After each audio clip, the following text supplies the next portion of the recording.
Good evening, everyone. We will call the City Council meeting to order for February 4, 2013. First order of business is roll call. Charlene?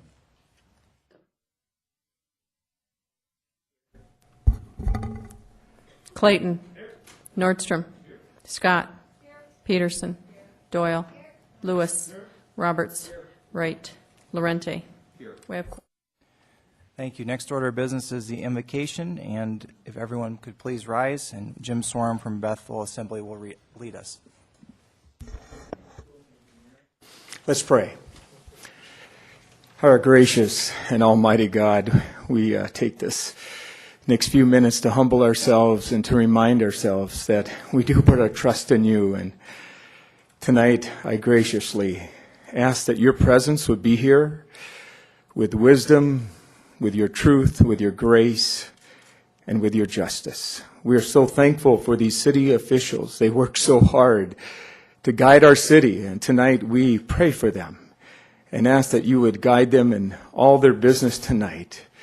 And we thank you for this in your name. Amen.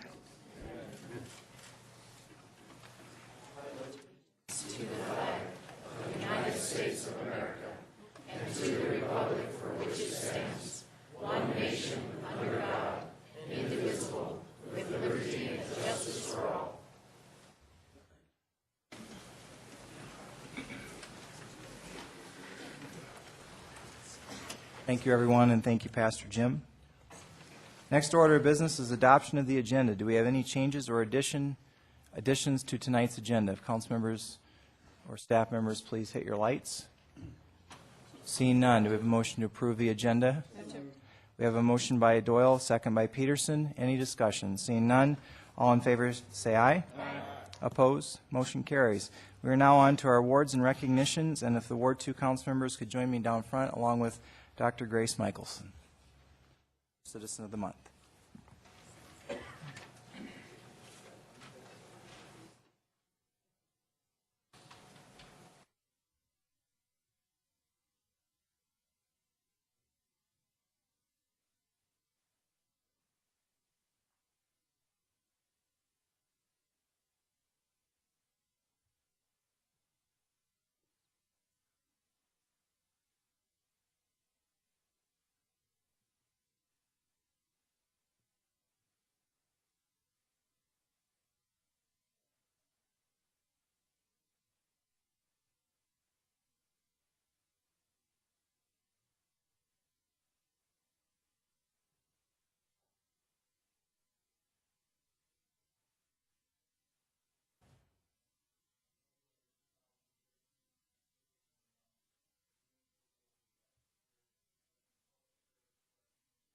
We are pleased to present this award to Dr. Grace Michelson.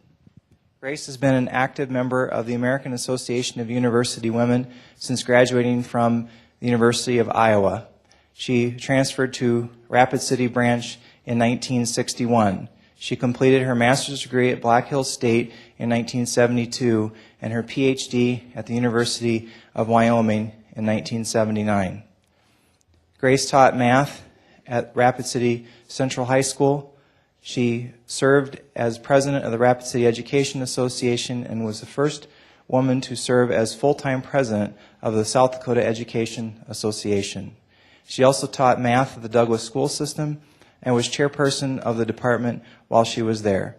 She also served as a teacher and politics specialist for the National Education Association.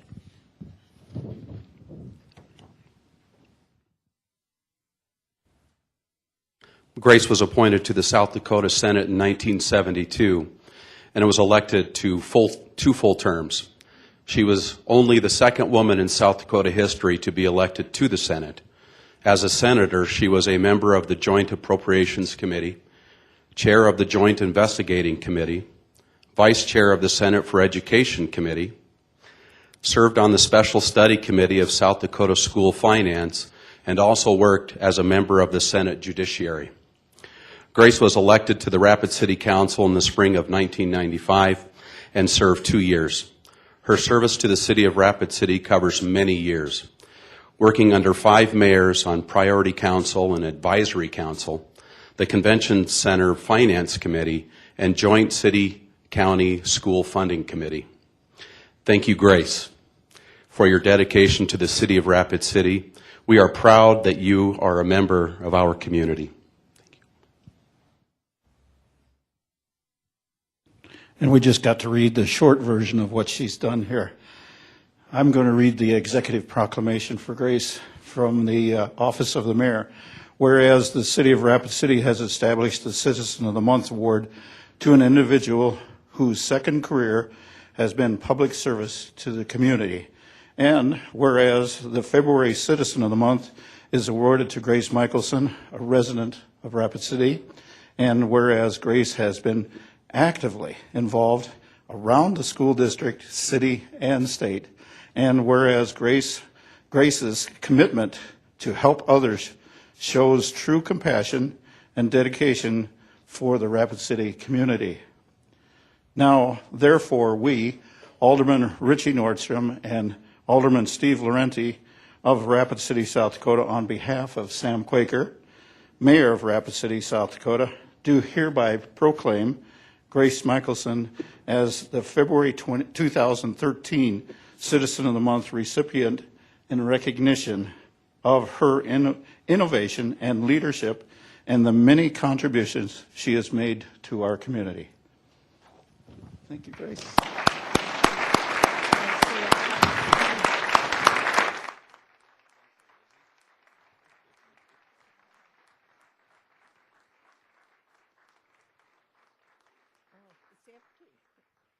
Mr. Mayor, City Council members, I want to express my thanks to you for this courtesy you have extended to me. I appreciate it very much. It's good to be back in this room. It brings back many memories. It's good to see old friends and former students. I won't tell you who they are, but they're here. And I want the council to know that I still follow very closely the activities of the council. You have a great responsibility to the citizens of Rapid City. So once again, thank you for this courtesy. And I would especially like to thank the mayor, every council member, and every city staff member for the contribution that you make to the history of Rapid City. Thank you.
And now we have a historic proclamation regarding a historical figure in our city's past. And if Fred Thurston could come up and talk about Mayor Valentine McGillicuddy.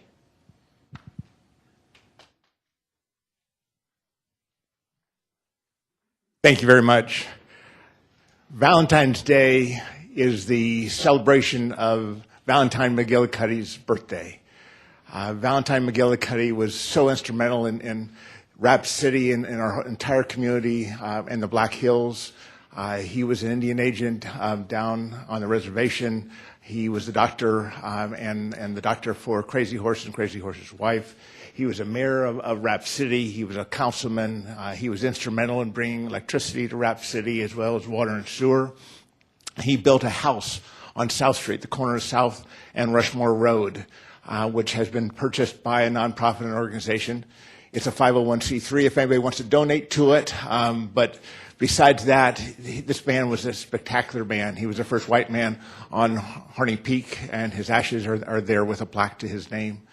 He is somebody we need to remember, and I'm thrilled that you're doing so, Mayor. Thank you. Deb, would you like to come up?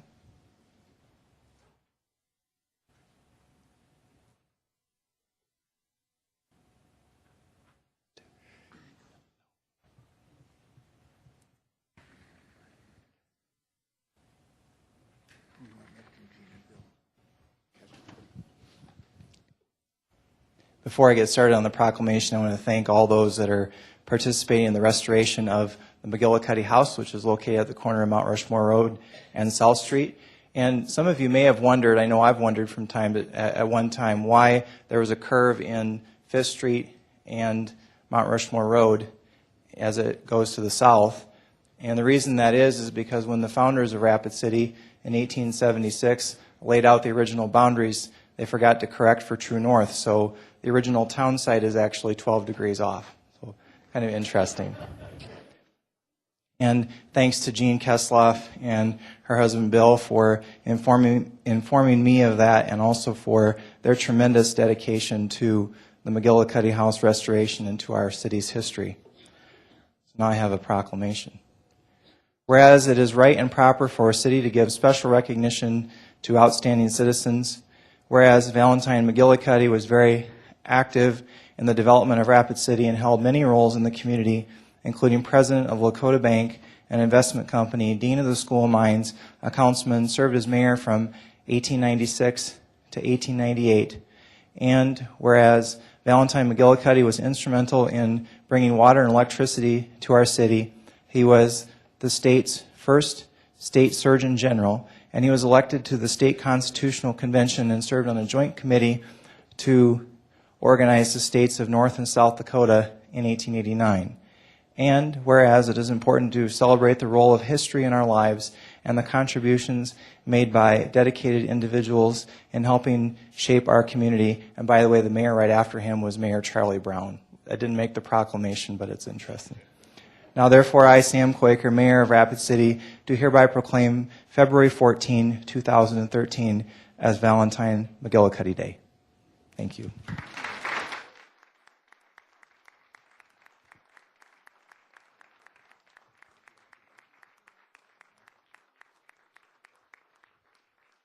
Thank you, Mayor. We're so grateful that we have the support of you and of City Council.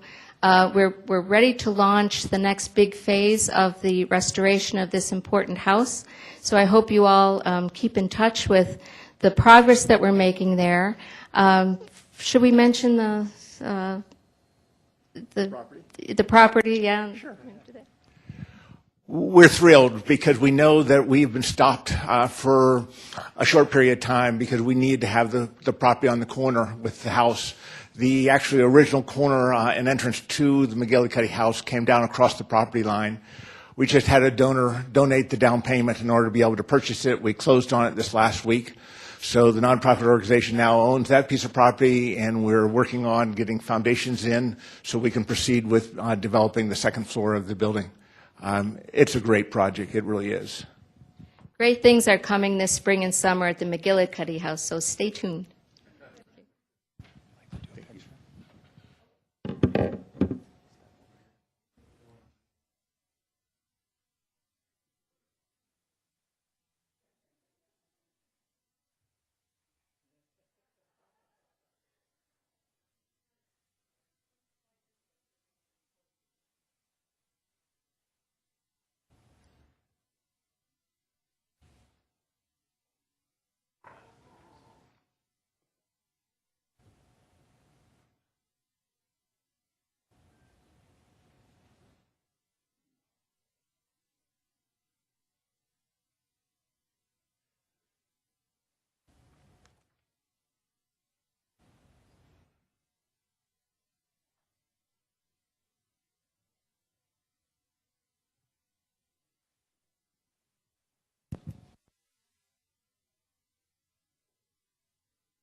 Thank you, everyone. We have a shortage of seating tonight, so if you have an empty seat next to you, could you please raise your hand? And if you can move in so that that people can have a seat if possible.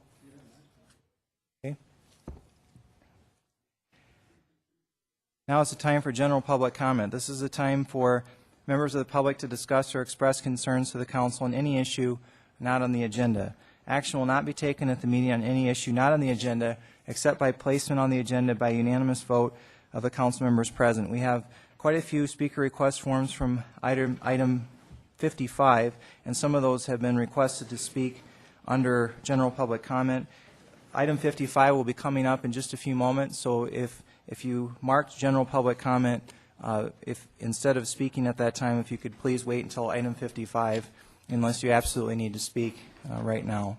So we'll first go to Dr. Rebecca Lees under items from visitors.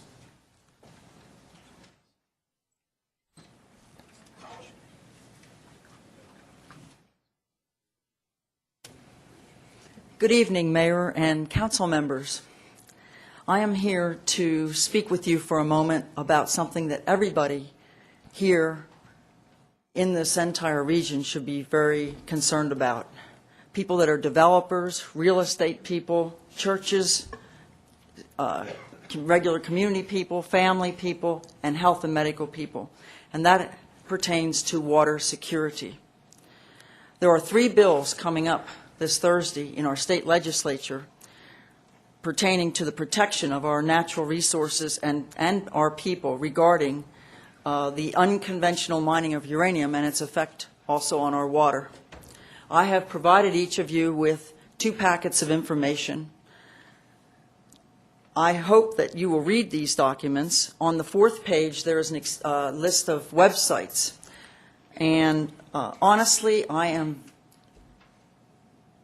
here tonight because I'm very frustrated. I keep hearing from legislators and from different people, we haven't gotten enough of facts, enough of scientific facts. We want to hear from credible experts.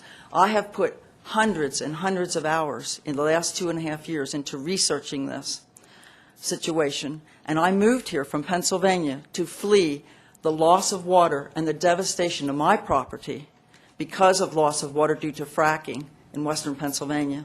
I chose Rapid City because I came out here for many trips and because of its robust and vibrant nature and seemingly healthy state. That's why my husband and I chose to live here. Now I come to find that we are facing this. We will be presenting the same information that you got in your packets. That is going to be given to all the senators, to the Agriculture and Natural Resource Committee tomorrow morning. And I have a meeting with the governor on Wednesday and other offices as well there. Folks, this is about risk and accountability. Surely there's a lot of business people sitting there. I don't know all of your backgrounds, but risk and accountability is what this is about. Net gain versus net loss. It's about the future of the Black Hills, what it will be like in 2020, 2030, and on to 2050.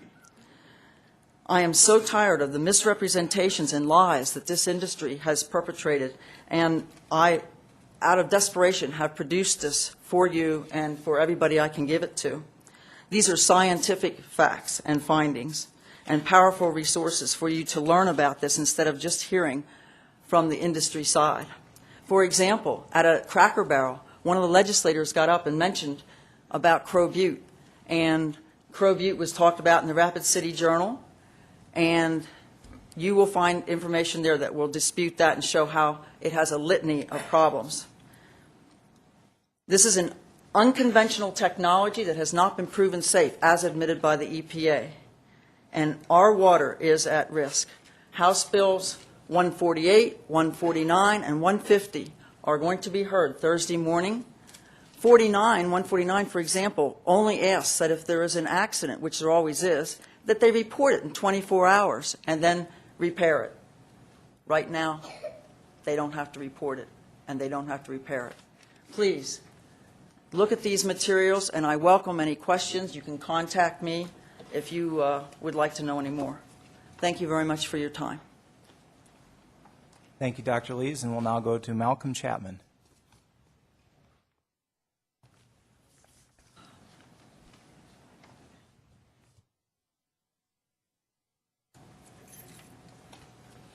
Good evening, Malcolm. Good evening, Mayor, Council.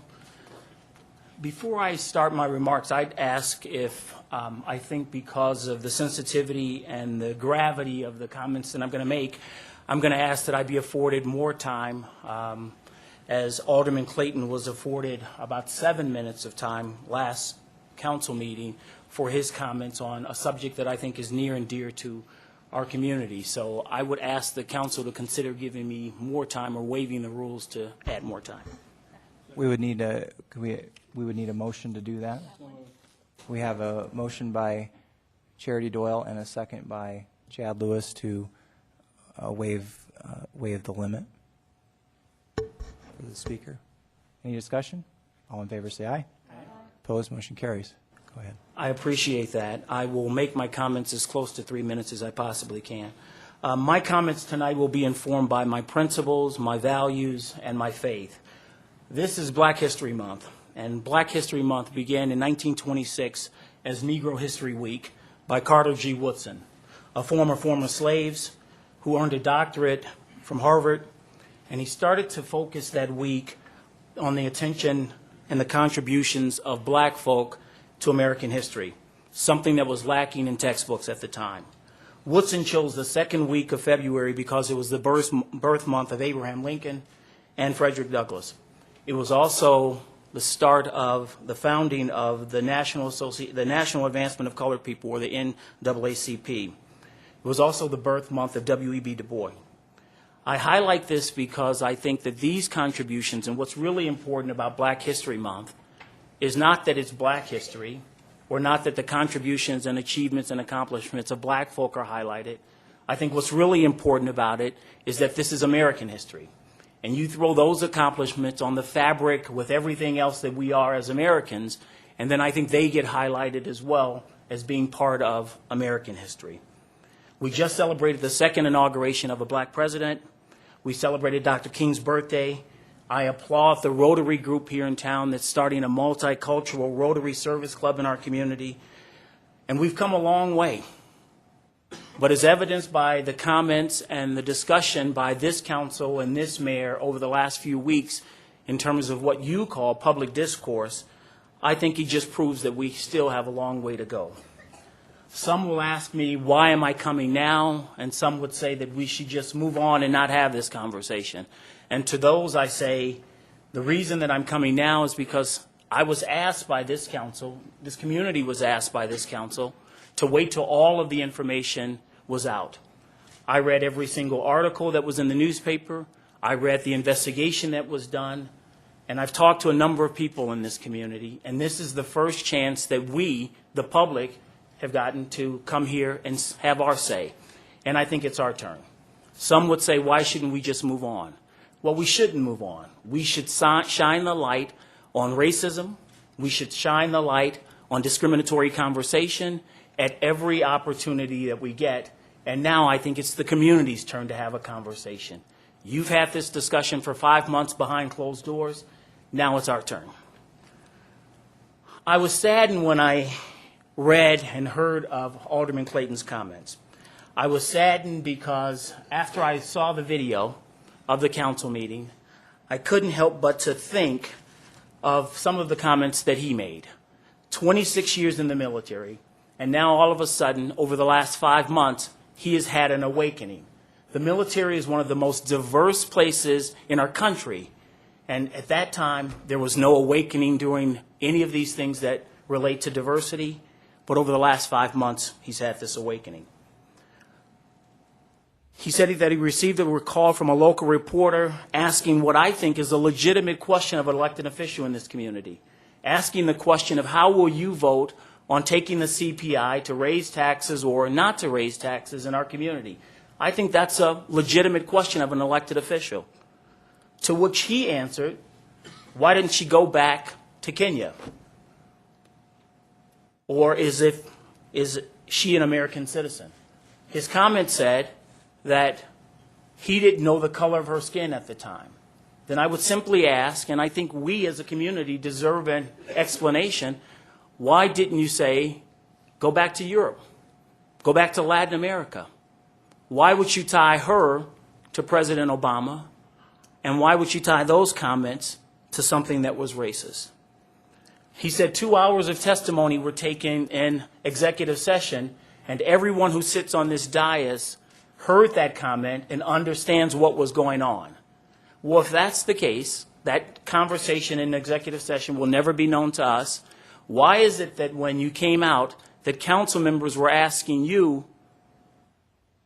did you say what you said, if everything was divulged in there in executive session? You mentioned also that there was no training that took place, and I remember just being on this council and attending training sessions about diversity awareness, more than just black and white, or common ground for speaking up with respect in one's community. Those are classes that are offered to elected officials that it's apparent to me that this council or certain council members are not going to. I think that this is an important issue, and I think it's one that we shouldn't shove under the rug, that we should shine the light on it. And I hope tonight that the comments start a community discussion about diversity and who we are as a community. I'm not interested in punishment. I'm only interested in accountability of our elected officials. Just a quick lesson on local government. The 10 of you that vote, the council, your responsibility is to serve us. It's not that you individually have power, but when you act as a unit, the collective council has a lot of power in this community.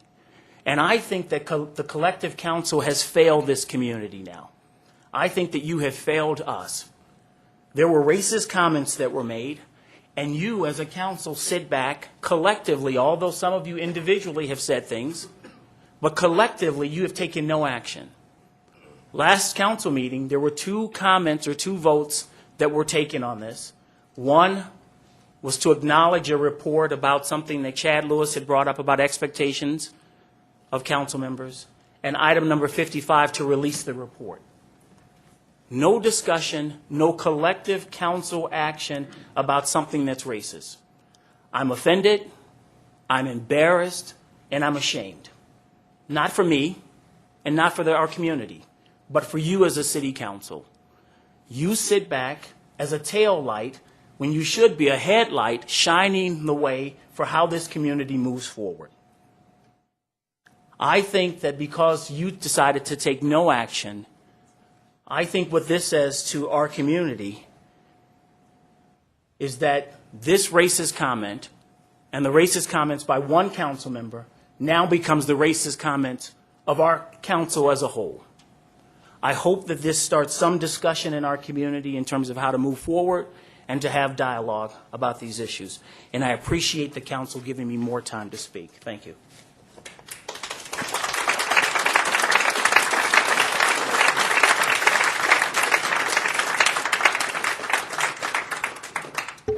Thank you, Malcolm, and we'll go to Hugh Boyle.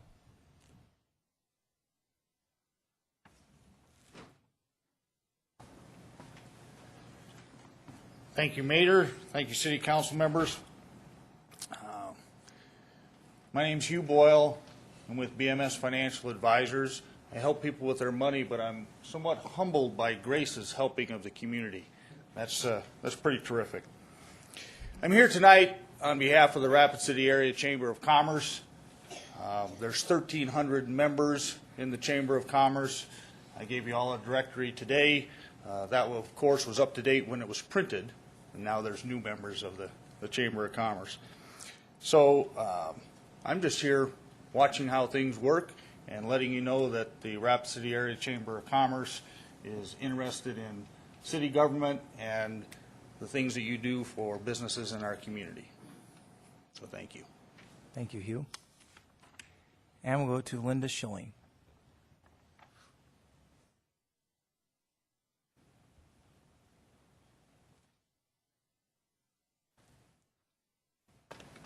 Good evening, Linda.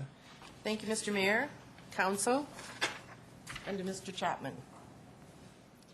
I was recently shocked to see an article in the Rapid City Journal in regard to the remarks made by one of our city council members in regard to a female minority professional in our community. I was shocked because I thought the members of our city council were far above that kind of verbalization. In a discussion with a friend in regard to this issue, she stated that she had sent Mr. Clayton an email suggesting the right thing for him to do would be to resign, and questioned how he could even hold his head up as a council member. His response was that he had no problem holding his head up because he knew the truth of the case, as did the rest of the council, and that is why they unanimously felt no further action was necessary. When my friend asked him to please state the facts of the case, his reply was that it had all been discussed and he had nothing more to say on the issue.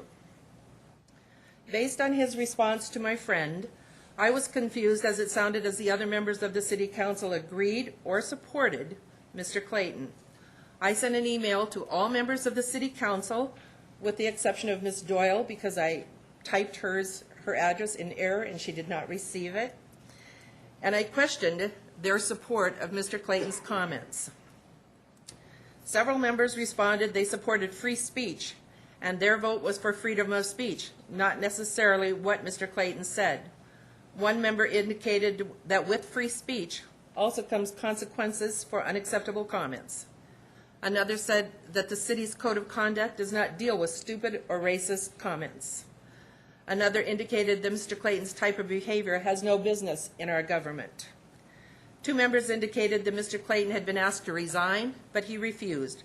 One said they had lost all confidence in Mr. Clayton as a member of the council. One member said that the council could not police what their members do in their time off the dais. I agree. However, it is my understanding that the conversation was in regard to how Mr. Clayton was going to vote on an issue, so it was clearly in regard to city business.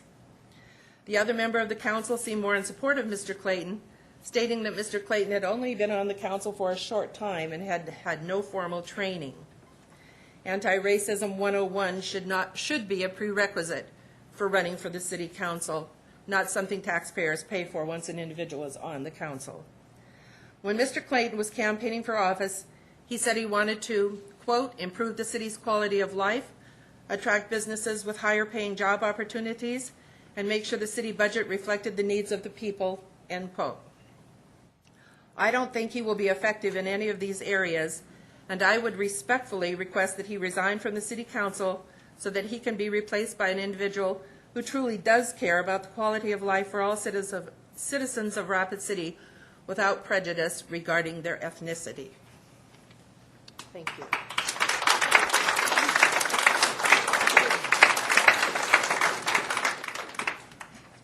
Thank you, Linda. We do not have any other items under general public comment. Did I miss anyone? Do you have to fill out a form? Go ahead and come on up, Stephanie. Thank you, I appreciate that. Stephanie, were you planning to speak on any item that's on the agenda tonight? Just the other one about, I kind of always mess this up, so I don't miss my opportunity to speak on, about praying. It'll be just a minute, and Okay. we'll get to you then. Okay. Okay? Okay, 55. But I did want to speak on the councilman's actions here as well. I just had this small comment. Go ahead. Thank you. Stephanie Strong.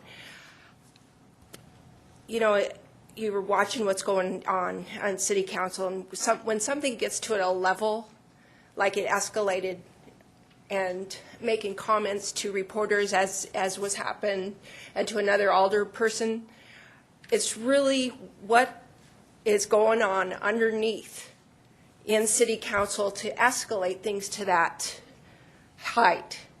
And to me, you have an alderwoman that really is an assault. It's criminal. And anybody that says that it's okay in this council, it is not. You are here to work together to find problems and solutions for our community. And when you've got the attacking going on, it's because something else is going on underneath. So I thank you for letting me speak to that, and have a good day or night. Thank you, Stephanie. And we'll now move on to public comment for items 3 through 55. Do we have a motion to open public comment? Motion by Doyle, second by? Second by Amanda Scott. Any discussion? Seeing none, all in favor say aye. Aye. Opposed, motion carries. And we'll go first to item 54, Fred Thurston. Item 54.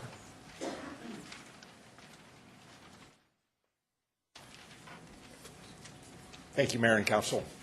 My name is Fred Thurston. I'm an architect in town. I've spent my career in town working an awful lot to restore and protect the history of our buildings. Part of the reason why our downtown is such a vibrant and energetic place is because strict regulations have been put on the preservation of our historic buildings, and the vast majority of them have been followed. We have a good preservation commission that does a review of this, both of all the historic districts in town.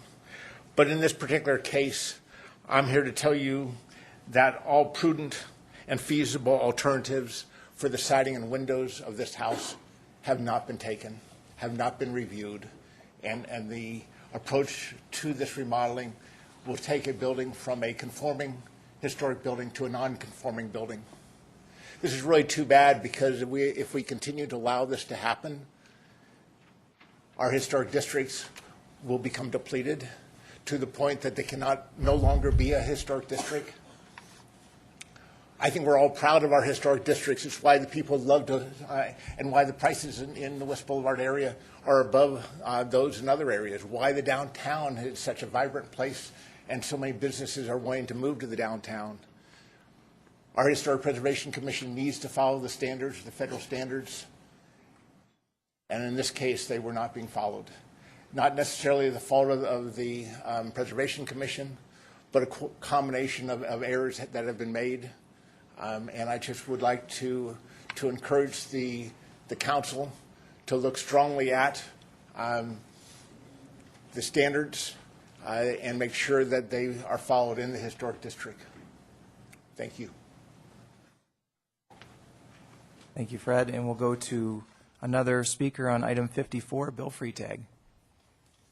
Mr. Freitag.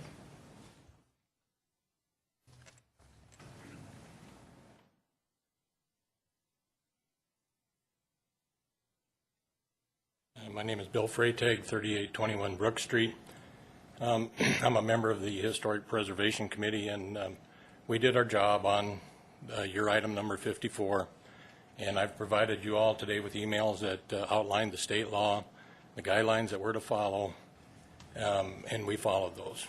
And it was a 5-3 vote in favor of the applicant, and I would hope you uphold that. When Mr. Thurston says that this vote is endangering the historic preservation boundaries or the actual commission itself, that is not quite right. It's a component of it, but in the event that we had non-conforming properties or non-contributing properties be almost in balance with contributing properties, that's where your first red flag goes up. But that's an easy fix. All you do is you adjust your time period where you're drawing from. So we're going back to the 30s. If that was back into the 40s, you'd have more materials that were acceptable, and the contributing properties would accelerate. Also, if you reduce the boundaries, I think the contributing properties would accelerate. So there's no risk to the district, and your Historic Preservation Committee voted appropriately, and I would hope that you back them up. Thank you.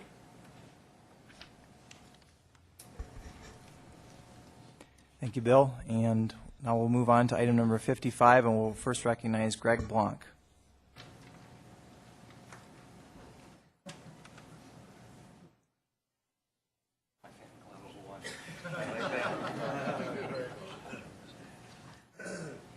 Mr. Mayor, City Council, thank you for the opportunity to appear before you again tonight. We're looking forward to the discussion tonight concerning the practice of invocations at City Council meetings, and on behalf of the Rapid City Ministerial Association, like to thank you for you giving us the privilege to pray for the leaders here in our community, and to encourage you to allow this long-standing tradition to continue. And based on our community values and standards, we do believe it's wisdom to maintain the invocation practice and the possible institution of a policy as long as it doesn't censor our freedom of speech. As we have offered several times, Rapid City Ministerial Association would appreciate the opportunity to help in drafting that policy if the mayor and the council and the city attorney would allow us to serve in that capacity. And this city has been very gracious to me for the last 10 years and allowed me to be a part of the invocation process for almost that long. And to my knowledge, no one has ever been excluded from this practice. I believe the council or the mayor, that you have the power to invite whoever you would like to speak. Additionally, there is no compulsion or expectation for anyone to pray.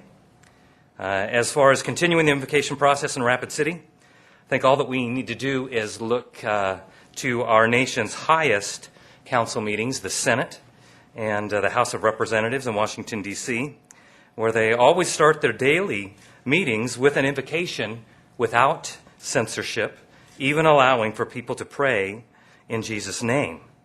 Knowing that, I'm not sure why the great city of Rapid City would let itself consider removing or censoring a beneficial practice that is desired at the highest levels of government in our country.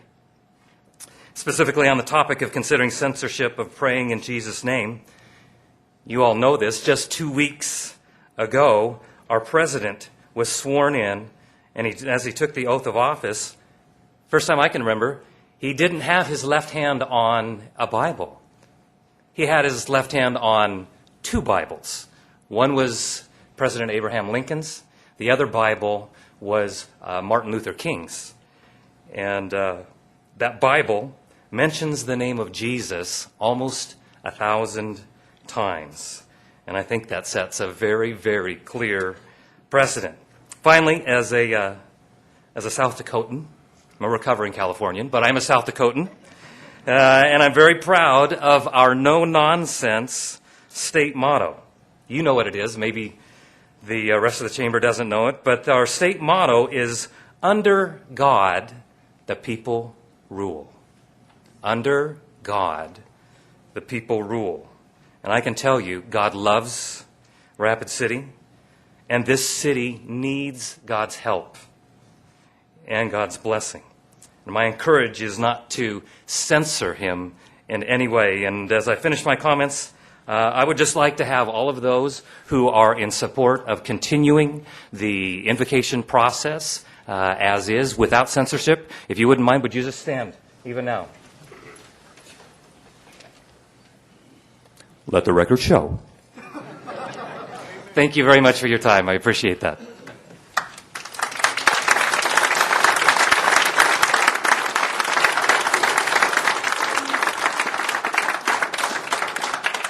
And we'll now go to Cole Bedford on item 55. Mr. Bedford?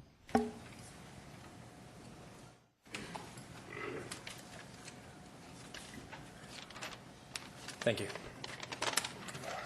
My name is Cole Bedford. I'm a senior in the Civil Engineering Department at the School of Mines here in town. I'm active with the American Society of Civil Engineers. We just finished constructing Willie the Whale at Storybook Island. I'll be graduating this May, after which I plan to attend grad school and to serve with the Peace Corps. I grew up in Sturgis, going to church and Sunday school regularly from the time I was in kindergarten through my junior year of high school. My family is Catholic, but I'm an atheist. I did not file the complaint regarding prayer before council meetings to the Freedom from Religion Foundation, but I do share its misgivings. I think that offering a moment of silence in lieu of an invocation is a reasonable way to include everyone in the council's proceedings. As members of the City Council, you hold some of the most prestigious positions that the community has to offer. If your obvious successes have been driven by your faith, then it's clearly not doing you wrong. By all means, appeal to your faith Pray if it gives you strength and direction, but there's no reason for it to be done in a way that excludes good and honest, non-theistic citizens in their own city council chambers. The request to discontinue invocations is not a challenge to anyone's faith. It's an appeal to your empathy. Please recognize that the same passion you have for your faith is found by me and those like me in other arenas. This isn't just a small minority trying to make trouble for everyone else. It's extremely important that in a region as predominantly Christian as ours, that non-Christians have the assurance of equality within our own government. Please don't just adopt a policy regarding invocations in order to gear up for a fight. Consider what's really at stake before you decide to defend this tradition. The discontinuation of an inherently exclusionary practice so that Christians and those of other religions might still pray in a moment of silence, but that atheists and agnostics might at the same time have an opportunity for quiet introspection and the assurance that they're not considered second class. Thank you. Now I'll go to Janet Van Houten on item 55. Janet? Mr. Mayor and City Council, our great country was founded on Judeo-Christian values. However, in recent years, we have removed God out of our schools and the public arena to our detriment as we have seen our society decline. It is important that we rely upon divine guidance as we seek to govern our city, state, and country. I want to encourage our City Council to continue to open its meetings with prayer for God's divine guidance. When we said the Pledge of Allegiance, we said that our country was under God.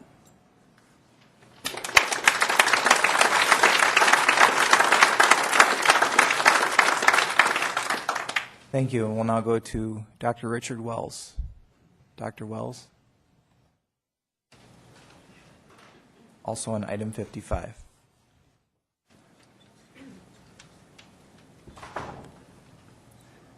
Thank you, Mr. Mayor and members of the City Council, and I appreciate very much the privilege of being able to address the Council tonight on a very, very important issue. I have two comments to make, very brief. One is that the practice of invocation before the City Council, in which I've had the privilege of participating on several occasions, is an opportunity for members of faith communities throughout the Black Hills region, Rapid City, to express their responsibility under God for supporting in their prayers the work of the City Council.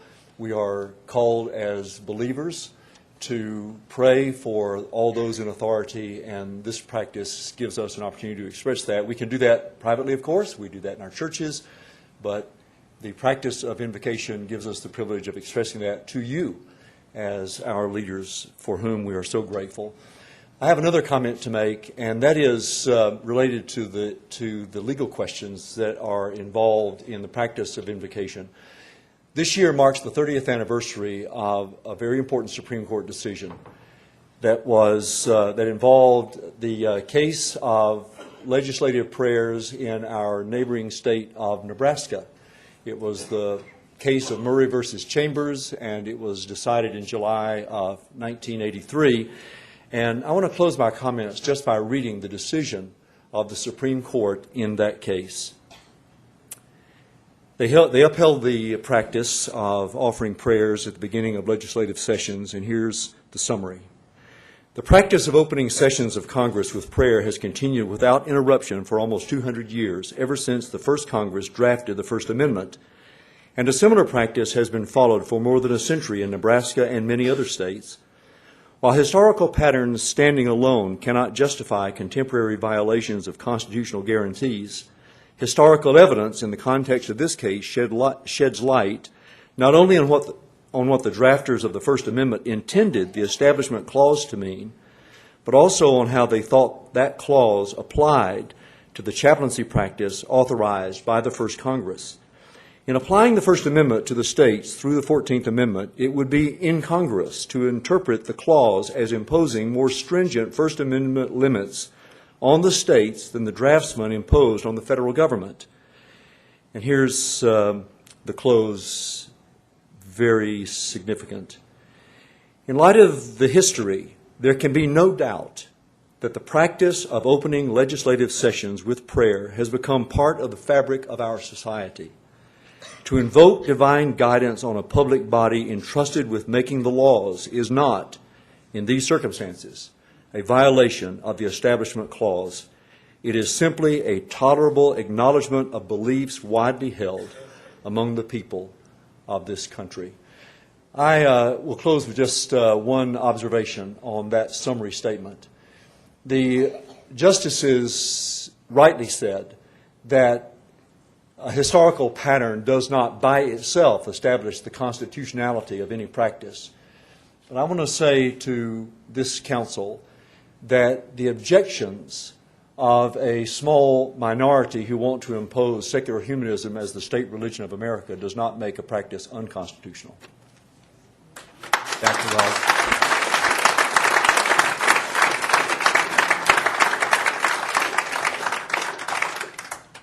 We'll now go to Noel Burke.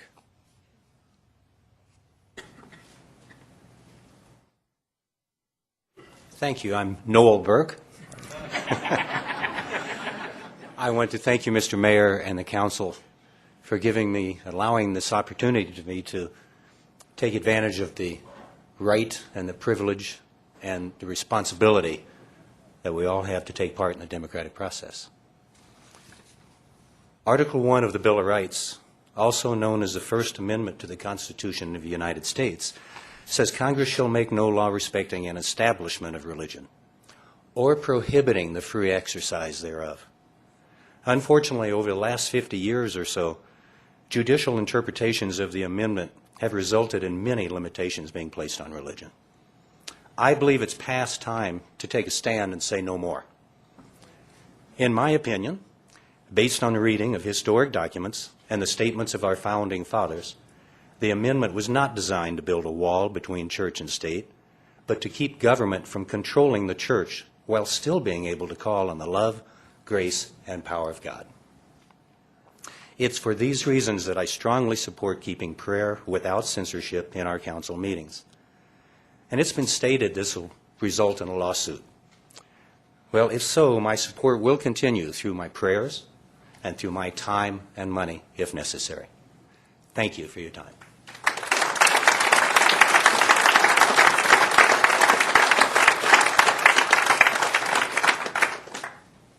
Thank you. And we'll go to Marvin Kammerer. Marv?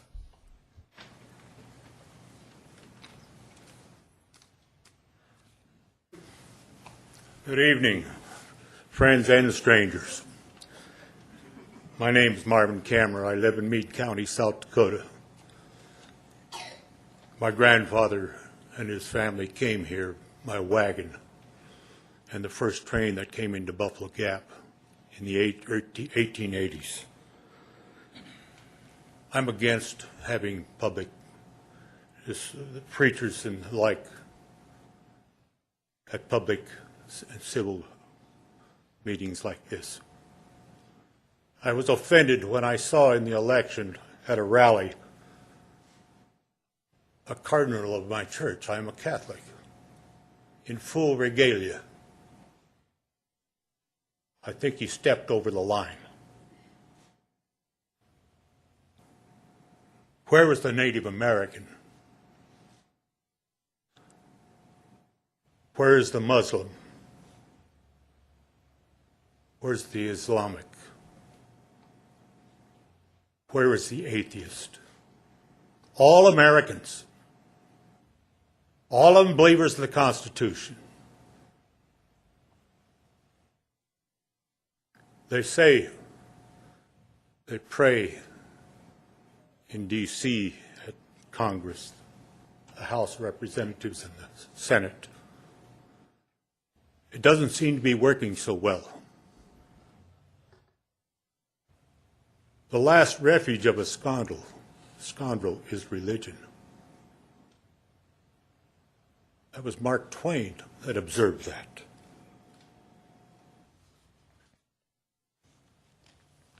The last refuge of a pretentious patriot is waving the flag.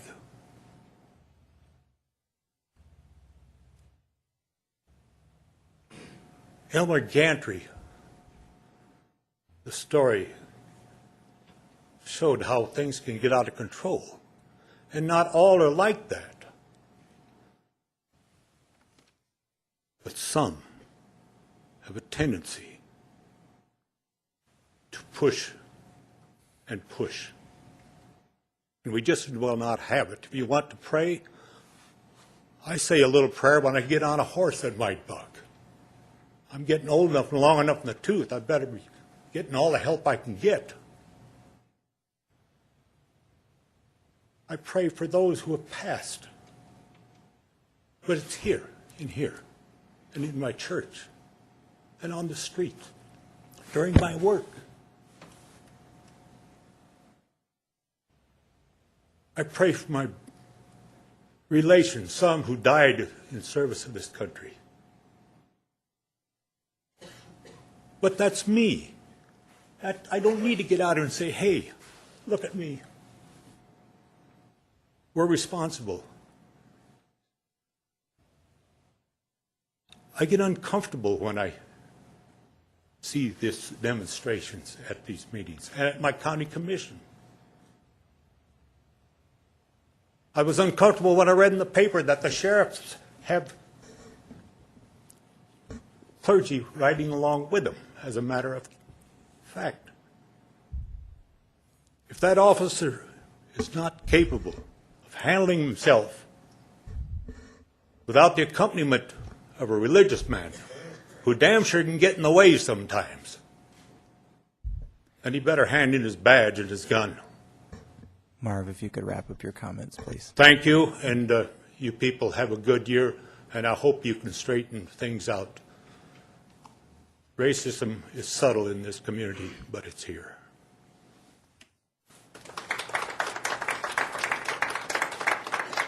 Go to Bob Fisher, also on item 55. Mr. Fisher?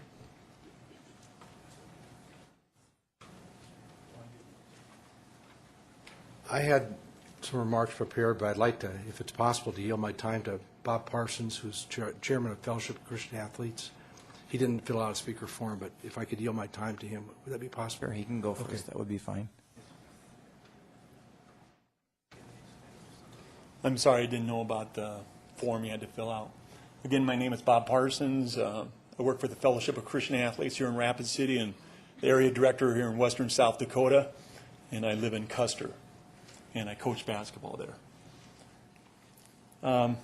I'd like to read some comments from history in that I appreciate when you're opening programs here, recognizing history and its importance. This is Benjamin Franklin's appeal for prayer at the Constitutional Convention. Madison's journal originally contained a summary of Franklin's words. However, in later revision, he inserted the speech as written by Franklin's own handwriting. It is the authoritative source concerning the Constitutional Convention. Benjamin Franklin said, "Mr. President, the small progress we have made after 4 or 5 weeks of close attendance and continual reasonings with each other, our different sentiments on almost every question, several of the last producing as many no's as A's, is, methinks, a melancholy proof of the imperfection of human understanding. We indeed seem to feel our own want of political wisdom. Some we have been running about in search of.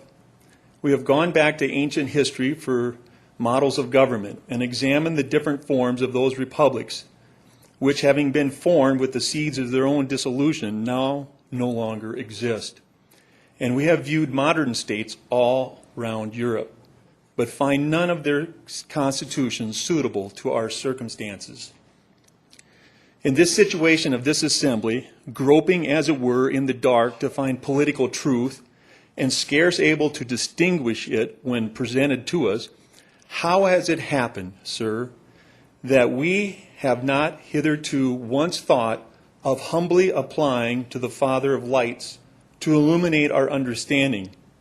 In the beginning of the contest with Great Britain, when we were sensible of danger, we had daily prayer in this room for the divine protection. Our prayers, sir, were heard, and they were graciously answered. All of us who were engaged in the struggle must have observed frequent instances of a superintending providence in our favor. To that kind providence, we owe this happy opportunity of consulting in peace on the means of establishing our future national felicity. And have we now forgotten that powerful friend?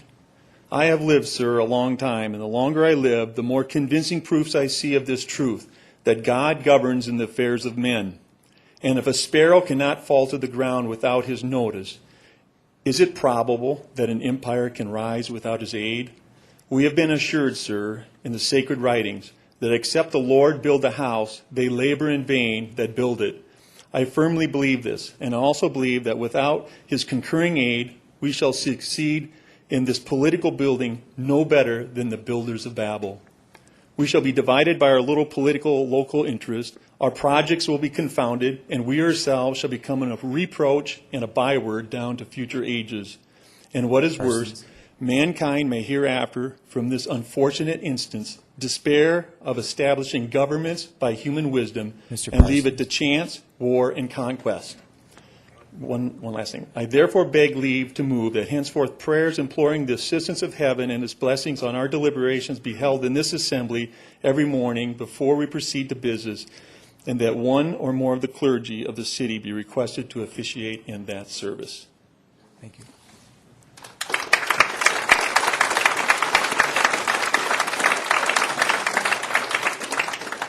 I will go to Roy Best. Mr. Best.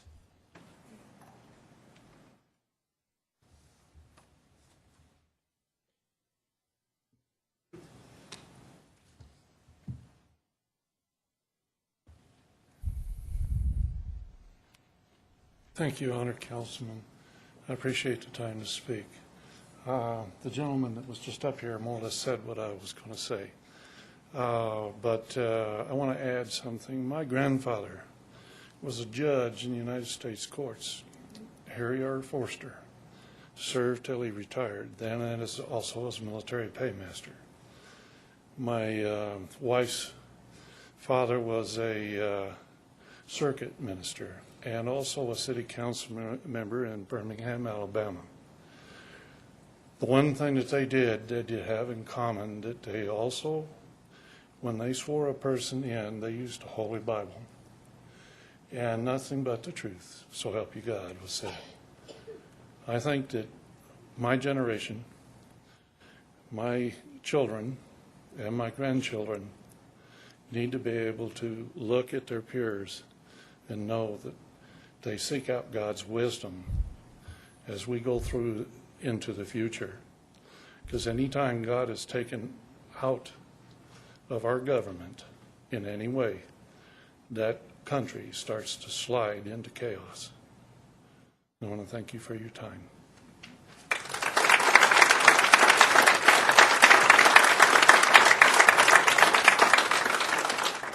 We'll go to George Yorba. George?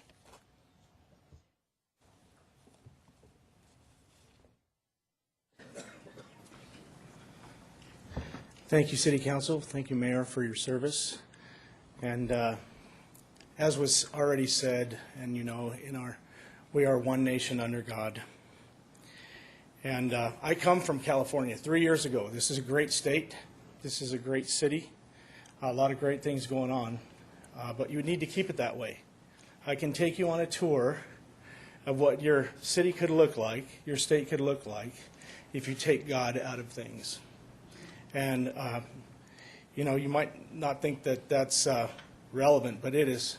California is in big trouble, not just financially, but morally. And you need to protect this state. And so I think it's kind of in my terms, it's kind of a no-brainer.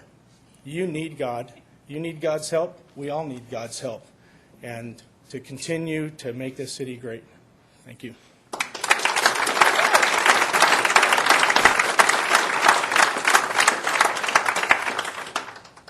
And we'll go to Dan Stelcup. Dan? Thank you for the privilege of being able to address you this evening. This is the first time I've ever spoke to the council, and I do so because I feel a liberty is really being threatened here, and because I have a 5-year-old daughter that I want to be able to grow up with the same liberties that I've seen growing up. So I do support having prayer before the council meeting, but I would strongly oppose a policy that would seek to restrict or censor that prayer with various language such as non-sectarian or something like that. Who would decide what non-sectarian is? The government? So then you would have the government deciding how somebody else could pray? I don't think that would be the way to go. Instead, I think it's a time for courage, time to stand up and say we will not be intimidated by those who would seek to limit our liberties, to recognize that the Constitution of the United States does not guarantee freedom from religion. It's not in there. We see the effects of religion all around us. It guarantees that the government will not establish religion. It's been shown from history that having an invocation does not do that. It guarantees the free exercise of religion. Any attempt to censor a prayer by putting in any kind of language that says prayers could only be like this would definitely be a prohibition on the free exercise of religion. So I ask you to keep the policy as is. Allow prayers that come from the heart. Thank you.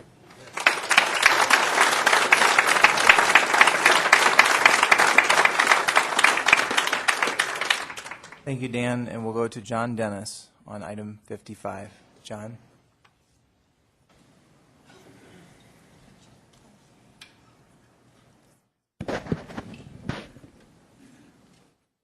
Mayor, Council. Thank you for the privilege to speak. There's a lot of emotion attached to this, and I'm going to try to keep this brief. I serve as the Director of Communications for the Family Heritage Alliance. Dale Barcheroffen is here in this room and would like to have been here tonight, but he's in Pierre. I'm blessed to be in a situation where I can choose pretty much where I want to live. My family and I choose to live in Rapid City. We live here because the way of life here reflects our values. Rapid is a place where our children can still participate in public school Christmas events, where Jesus is praised in song, where the Pledge of Allegiance is still unthreatened, and where our religious beliefs still frame, to some extent, even the discussion in the public square. I would like to ask that the Rapid City Council consider strongly refusing to compromise on this issue at all. Though these prayers in question are a long-standing tradition in our community, that really isn't the basis of my request. Tradition, by the way, is a strong argument, and the discussion of which could go back before the 1960s for sure. The U.S. Capitol building was also used as a church until after the Civil War. So those closest to the events that set this great American nation in motion were completely at peace with Christianity being an integral part of the vigorous exchange of ideas in the public discourse. I would ask that you take the following into account, as others have this evening, as you evaluate this issue. As you know, we Americans are guaranteed the freedom of religion under the First Amendment to the U.S. Constitution.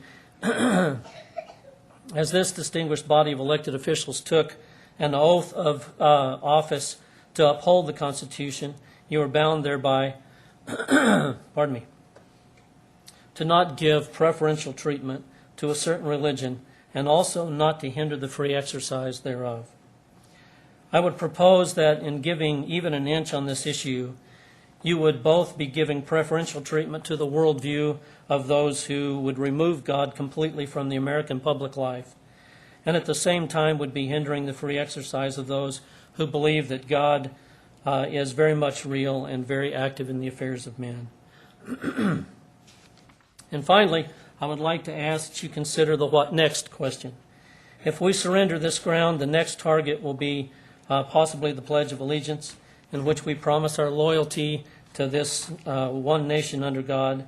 Next, the oaths of office that public officials take, swearing to uphold the Constitution and invoking God's help when you do so.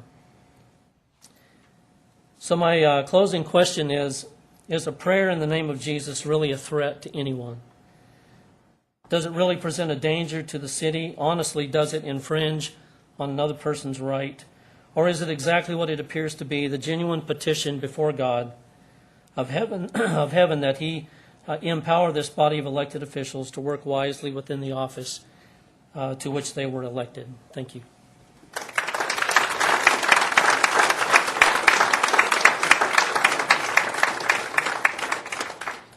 And next we'll go to Reverend Jared Strong. Reverend Strong.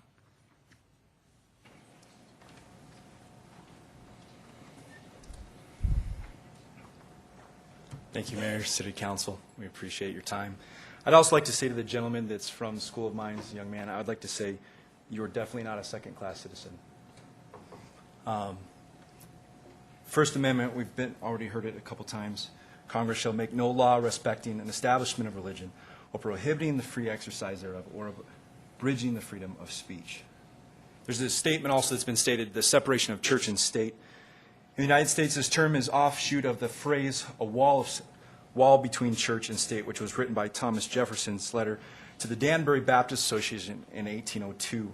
The original text reads this: believing with you that religion is a matter which lies between man and his God, that he owes account to none other than his faith or his worship, that the legitimate powers of government reach actions only and not opinions, I contemplate with sovereign reverence that act of a whole American people which declared that their legislature should make no law respecting an establishment of religion or prohibiting the free exercise thereof, thus building a wall of separation between church and state. This phrase of separation of church and state is not found in our Constitution.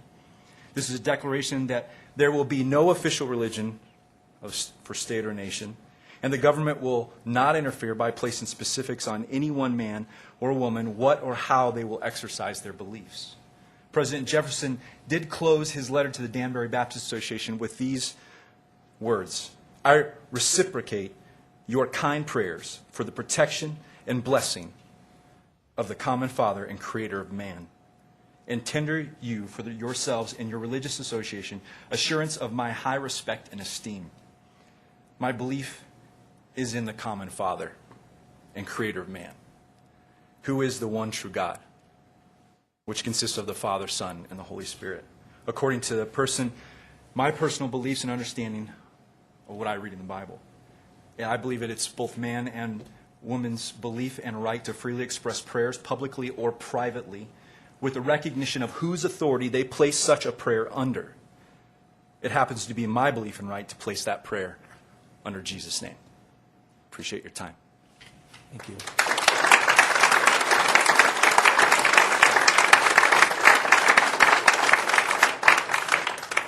And next we'll go to Ed Randazzo.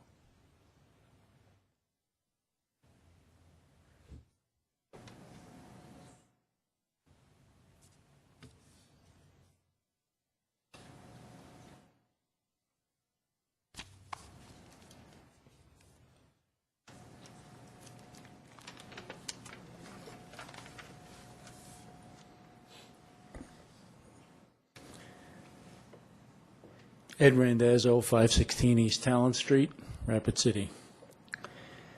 Mayor Quaker, members of the Rapid City Council. I rise this evening to address the matter of the letter received from the Freedom from Religion Foundation regarding opening City Council meetings with prayer. First, I would like to acknowledge the presence of God as I speak to you and ask for His blessing on all of us here.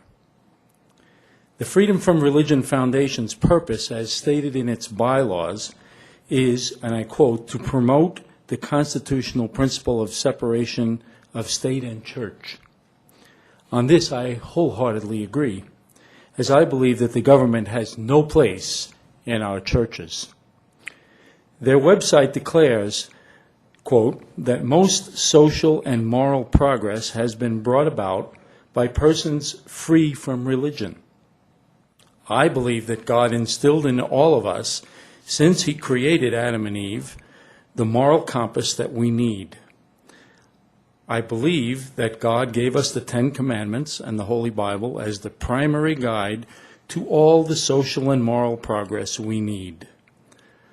I believe God inspired the founding fathers of this country in the establishment of our great republic.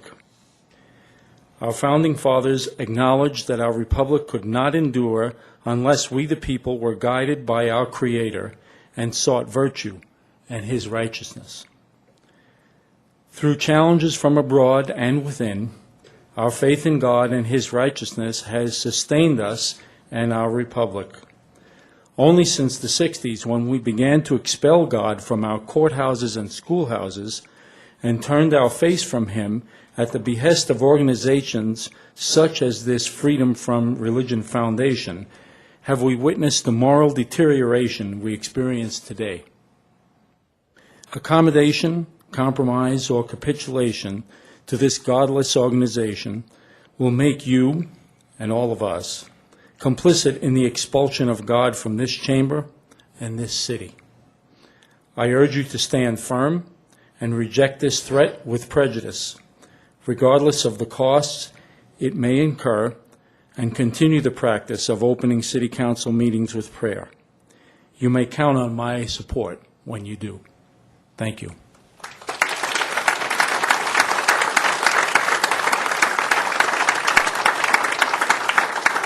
Next, we'll go to Stephanie Strong. Stephanie, item 55.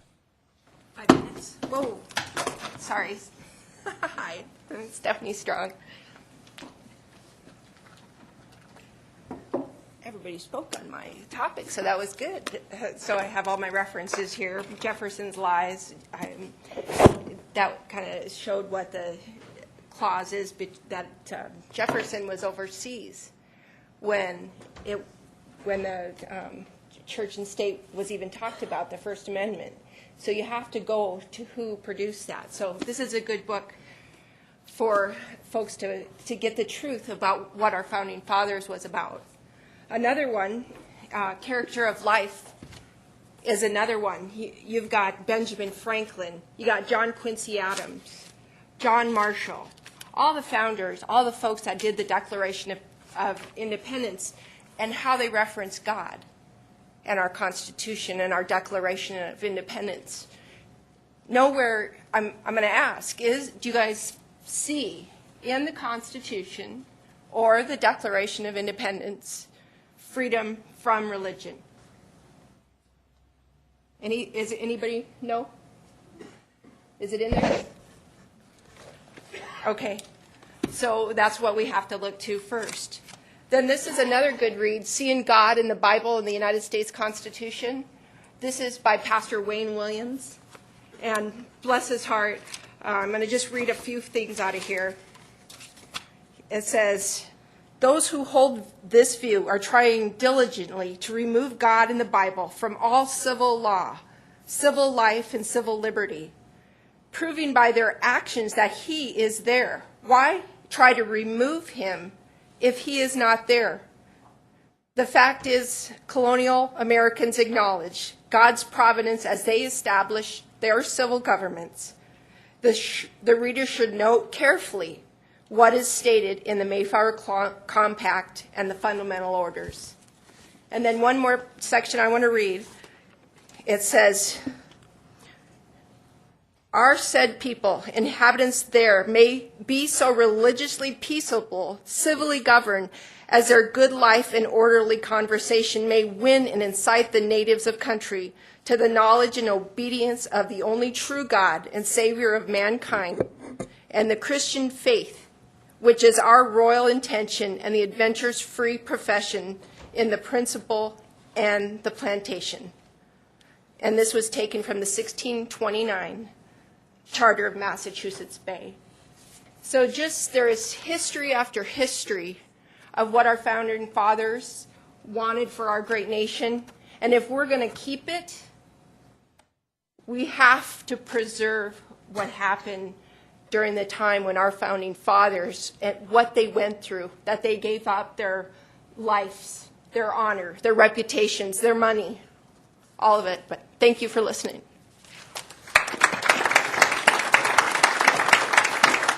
Thank you. And next we'll go to Bob Fisher, item 55. Bob?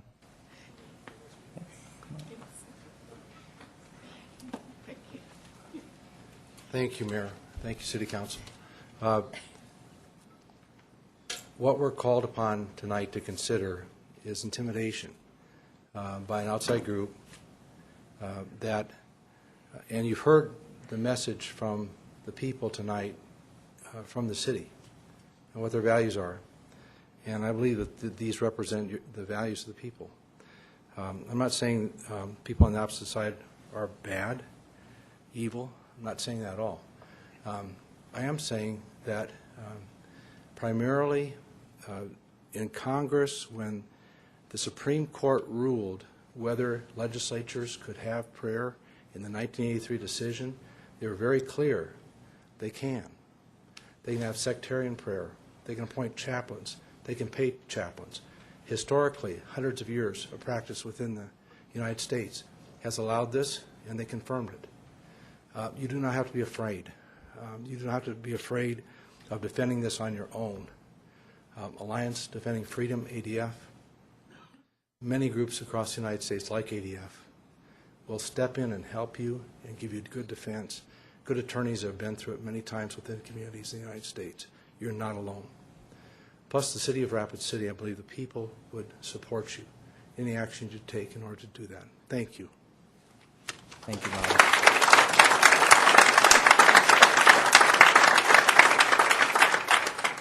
We do not have any speaker requests, any remaining speaker request forms on items 3 through 55. Did I miss anyone? Did I miss anyone? Please raise your hand. Okay. We have a motion to close public comment. Motion by Doyle, second by Peterson. All in favor say aye. Opposed? Motion carries. We are now in consent items 3 through 55. If council members like to remove any of these items for separate consideration, we'll remove item 55 for sure. We'll go to Charity Doyle. Okay. Ron Sasso. 54 as well, please. Chad Lewis. 3 and 53. 3 and 53. And Amanda Scott. Thank you. Items number 30 and 38. 30 and 38. We have 3, 30, 38, 53, 54, and 55. Do we have a motion to approve the balance of consent? Second. Motion by Doyle, second by Laurenti to approve the balance of consent from items 3 through 55 with the exception of 3, 30, 38, 53, 54, and 55. All in favor say aye. Aye. Opposed? Motion carries. We are on item 3. This is to approve the minutes for the January 22 regular council meeting and the January 28, 2013 special council meeting. Thank you, Mr. Mayor. I'd like to amend item number 63, community expectations of elected officials. Chad Lewis. Okay. Okay. When I originally brought this up, folks, my intention was to address the matter with Mr. Clayton. However, I just had decided that in the interest of going along, get along, and make the community a little better and start healing earlier, I thought it was best to just address what I perceived to be misogyny in the community and perhaps from the dais a little bit. And I thought that that was the best method to go forward and to help put this matter behind us and go on. It's obvious from the number of emails, telephone calls, and personal conversations I've had, as well as now comments from the dais, that I was incorrect. And I have failed you as a council member. We have failed you as a council. We've lost our moral compass. We've lost our authority to govern this city, in my opinion. And I think I'd be very much remiss in my duties, Mr. Clayton, if I respectfully ask you to resign. I don't mean that as a personal thing. I just think it's the only way we as a community can move forward and this council can learn to regain some of its credibility. Thank you. We have a motion to approve item number 3 or send back for amendment. We'll go to Bill Clayton.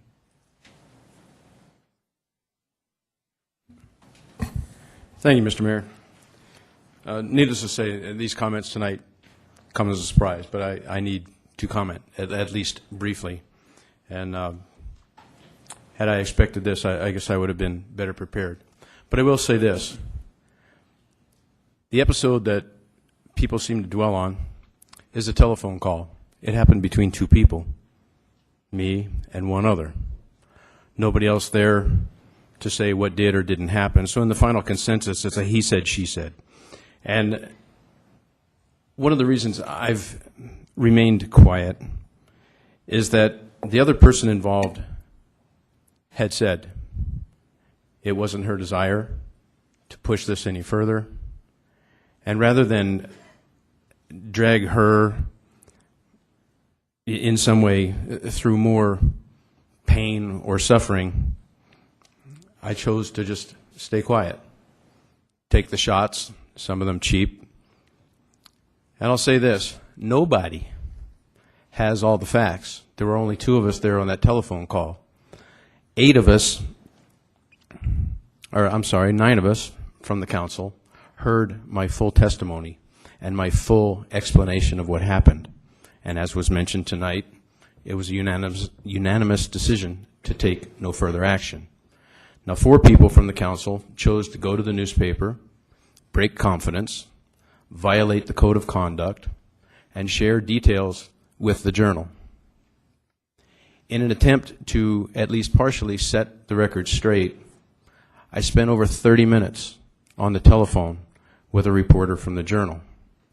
Sadly, of that 30 minutes, perhaps 1 minute made it into the newspaper because it shed a different light. There are so many pieces to this that I could sit here for the rest of the night, probably until midnight, to try to put all the pieces together. I will say this for now, and I guess there will be more later, is the quote that everybody read in the newspaper that was attributed to me was highly inaccurate. If you only go so far as to listen to what Malcolm Chapman said tonight, in the context of that delivery, it doesn't even make sense because it's disjointed. I did not invite the young lady in question to go back to Kenya. My chastisement was over the fact that she said she doesn't vote. And as a patriot who believes that it is each of our civic duty to do the right thing and vote, that was where the discussion started. It ended on a much different note. And rather than just belabor this and go through detail by detail by detail, which I'm not going to do tonight, all I can say is this. There are certainly 2 sides to this story. And for those who read the investigative report, where there was a quote that was attributed to me in a letter of complaint, that quote became 2 quotes in a statement to the city attorney. So as somebody who was very sure of what she heard at one time, then wasn't very sure the next time, I am positive, because that letter of complaint came in within 2 days of our conversation. And I was deeply moved at the inaccuracy of what was said. And over the 5 months, I have repeated over and over, without change, what I did say. And I will just go so far as to say this, and I will end here. What was said in the newspaper, what has been bantered about by so many people who would sit and judge without ever once coming to me and say, Bill, what did you say? What did you really say? That was offered to everybody up here. And I would suggest that those 4 people, some of whom have become known, who violated code of conduct, who violated confidentiality, who went to the newspaper, they heard it. They had an obligation, if they wanted to talk, to report to the newspaper what they heard. So at least there would be a comparison. That's not happened, because this is spin. This is politics. It's the ugly side of politics. So perhaps this young lady was victimized by some comments I made. I've been victimized as well by accusations based on half a story at best. So let me just repeat one more time, and then I'll relinquish the floor.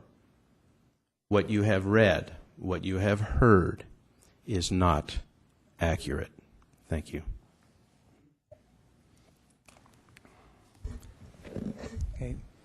Earlier, Mr. Lewis, or Chad Lewis, offered some amendments that he would like to see in the minutes. My suggestion, Chad, is that there be a motion to approve the minutes as they are, and the comments that you made would be printed in tonight's minutes. We can ensure that that happens. I'm fine with that. And just for clarification, this was not an ambush. This was a moment of passion inspired by the words spoken to me today. I felt responsible, and I felt a need to respond to my constituents and to speak out for the community.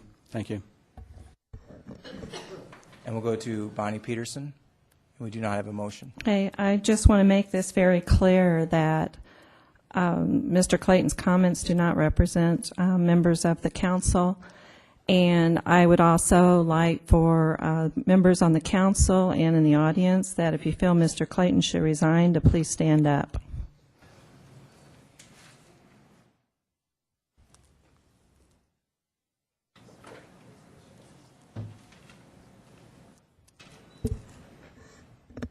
Thank you.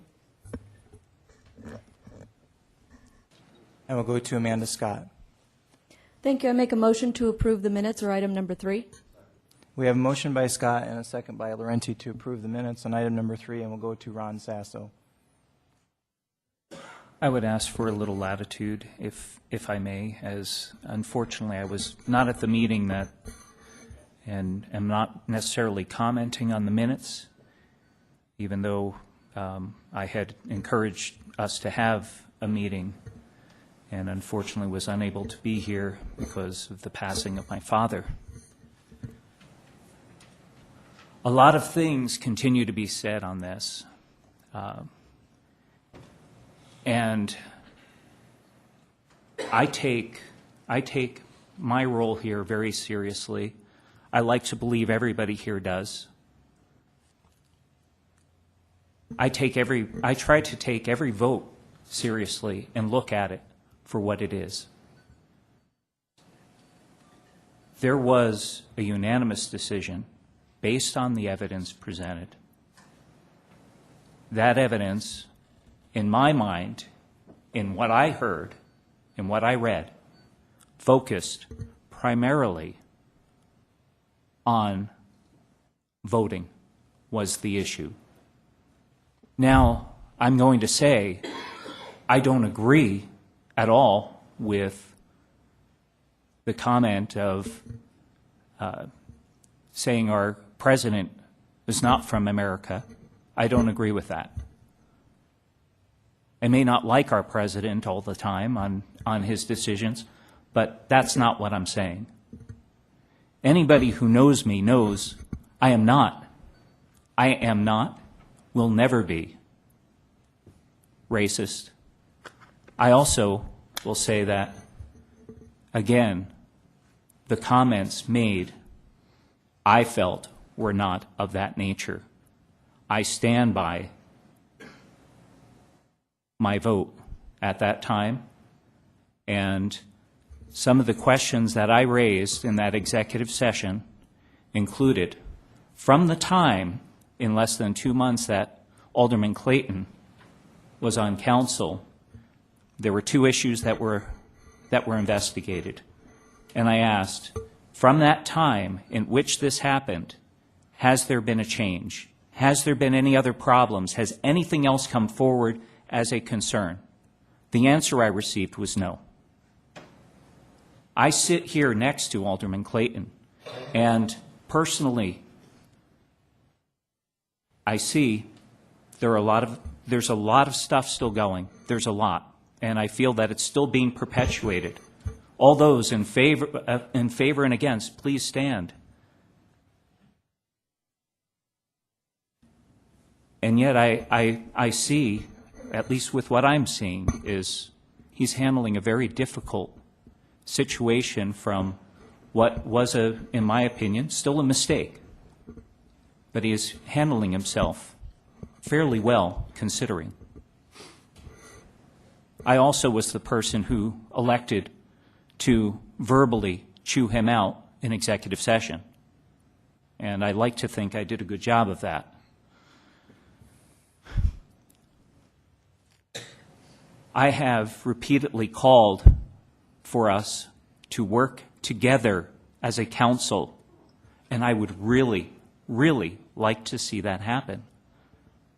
I would really like to see the important issues be addressed. And I know a lot have been.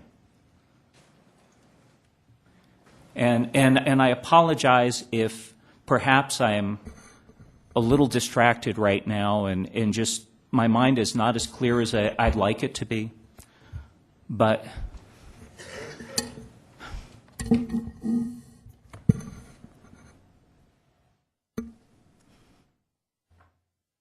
we are, this city, to me, I chose to live here. And this is a great city. There are great people, and it is a diverse city. And that is one of the beauties of it. It is diverse in every which way. And we live in the greatest country in America, and I'm sorry, to me, this, I digress again. I apologize, but I've said enough. Thank you. Thank you, Ron, and our deepest sympathies and our prayers are with you in the loss of your father. As we move to the vote, I wanted to say that I think the exchange that's just occurred underscores the need to continue prayer at our council meetings. And let's proceed to the vote.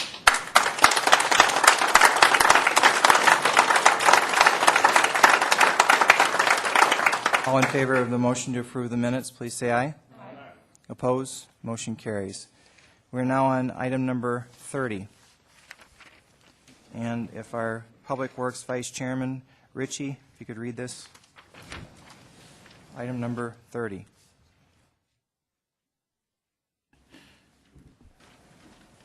Thank you, Mayor.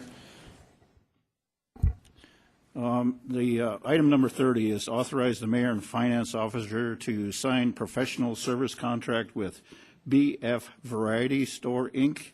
for pro management and adult golf instruction at Meadowbrook Golf Course. And I'll yield the floor. Floor has been yielded, and we'll go to Amanda Scott. Amanda? Thank you. I make a motion to approve this, and with a second, I'd like to retain the floor. We have a motion by Scott and a second by Doyle, and you have the floor. Thank you. This contract is much like the one coming up to operate the concession at the golf course. This one is a little bit different, and if you looked at the Public Works, you'll know that it's actually a 5-year contract with a 2-year renewal clause. And I was a little confused on it, so I just want the public aware that what I was told is that it's not an automatic 2-year. So that makes this contract just like the other one. It is a 5-year contract, and in order for a renewal, even if it is those 2 years with the same conditions, it would have to come back for further approval. Thank you. I yield the floor. Thank you, and we'll go to Steve Laurenti. Steve? Thank you, Mr. Mayor, and I just wanted to speak on this because we pulled this back, the RFP, and were able to clarify quite a few things with the great help of Lon Van Dusen and Mr. Doug Lowe. And I just wanted to thank them for their work and letting us politicians screw things up a little bit before they could straighten them out again. And I just want to thank them for their work, and hopefully this RFP and the management of the course will improve from the changes we've made in the RFP process, and I'm looking forward to the fruition of this new management. So thank you. Richie Nordstrom. Thank you, Mayor. The question that I had about this contract that's going forward is the review process that we're going to be doing with the Matt Kimball. And I'm told that it's going to be annual. There's going to be an annual review on this with the Parks and Rec Board. And if I'm correct on that, gentlemen, where did you go, Jeff? Am I correct saying that? Yes. Yep, it's going to be an annual review, so I'm very comfortable with that. Thank you. Thank you, Richie. Seeing no further discussion, the motion is to approve. All in favor say aye. Aye. Opposed, motion carries. item number 38. And we'll go to Amanda Scott. Item number 38, request permission to apply for and accept a grant offered by the Bureau of Land Management through their Wildland Urban Interface Community Assistance Program. I make a motion to approve, and I'd like to retain the floor. We have a motion and we have a second by Roberts, and you have the floor. Thank you. On this item, this is, I'm going to let the chief explain this better because he can explain it better, but this program actually is in cooperation with an organization that is focused on employing veterans in order to get them back on their feet. And Chief, would you mind explaining, because you did it very, very well when you explained it to me. Chief Mike. Thank you, Mayor. Just real briefly, what we're trying to do here is, a couple of months ago, I had a brief conversation with a representative from the Bureau of Land Management, and they're very interested in the Black Hills of reducing some of the buildup of fuels in the forested areas to try to prevent catastrophic wildfires. In that conversation, what they're trying to do on a national level is really a couple of needs in that we're trying to reduce the fuel buildup, like I spoke of, and we're also obviously trying to get veterans gainfully employed as they return to the United States. So in having that conversation with him, they're interested in working with communities in the Black Hills to try to employ veterans as they come back to do some of this fuels work. And he's familiar with what we're doing in Rapid City with our Survivable Space Initiative. So what we're trying to do is kind of couple those two programs. And they were very interested in making Rapid City somewhat of a pilot program nationally. So they came back out a few months later, and the biggest challenge they had was going back to Washington, D.C. and finding money for a program like this. We certainly did not have any hopes of hearing from him anytime soon. The program was received overwhelmingly by his supervisors in D.C., so they come back and are graciously offering us $250,000 to work with this program and try to hire veterans. I can't specifically talk about the details of the program yet because it's really still kind of in its infancy, but if we can pull it off, this will be a big thing for Rapid City and certainly for the country. So we just hope we can make it work, and I appreciate your support on this initiative. Thank you. And thank you, and I'd just like to recognize the Chief's contributions to this, and thank you, Chief. I yield the floor. Any further discussion? Seeing none, all in favor say aye. Aye. Opposed? Motion carries. We are now on item 54. Amanda? I'm sorry, item 53. Amanda? Item number 53, approve resolution number 2013-008 to support Senate Bill number 169, authorizing assignment of the insurance payments to ambulance service providers. I make a motion to approve. We have a motion and we have a second by Doyle, and we'll go to Chad Lewis. Thank you, Mr. Mayor. Chief Multiver, did you have something you'd like to say about this, sir? It's my turn right now, I guess, huh? Yes. This is an interesting piece of legislation we're working on. Currently, we have a number of large insurance providers that participate in a program where if we haul one of their patients in the ambulance, we get permission from that patient to then submit the bill to their insurance provider.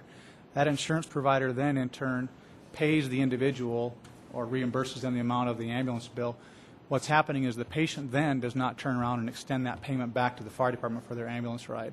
Just to give you an idea, in the past, between 4 and 5 years, we've billed out approximately $428,000 of ambulance services to these types of people that are insured by these carriers.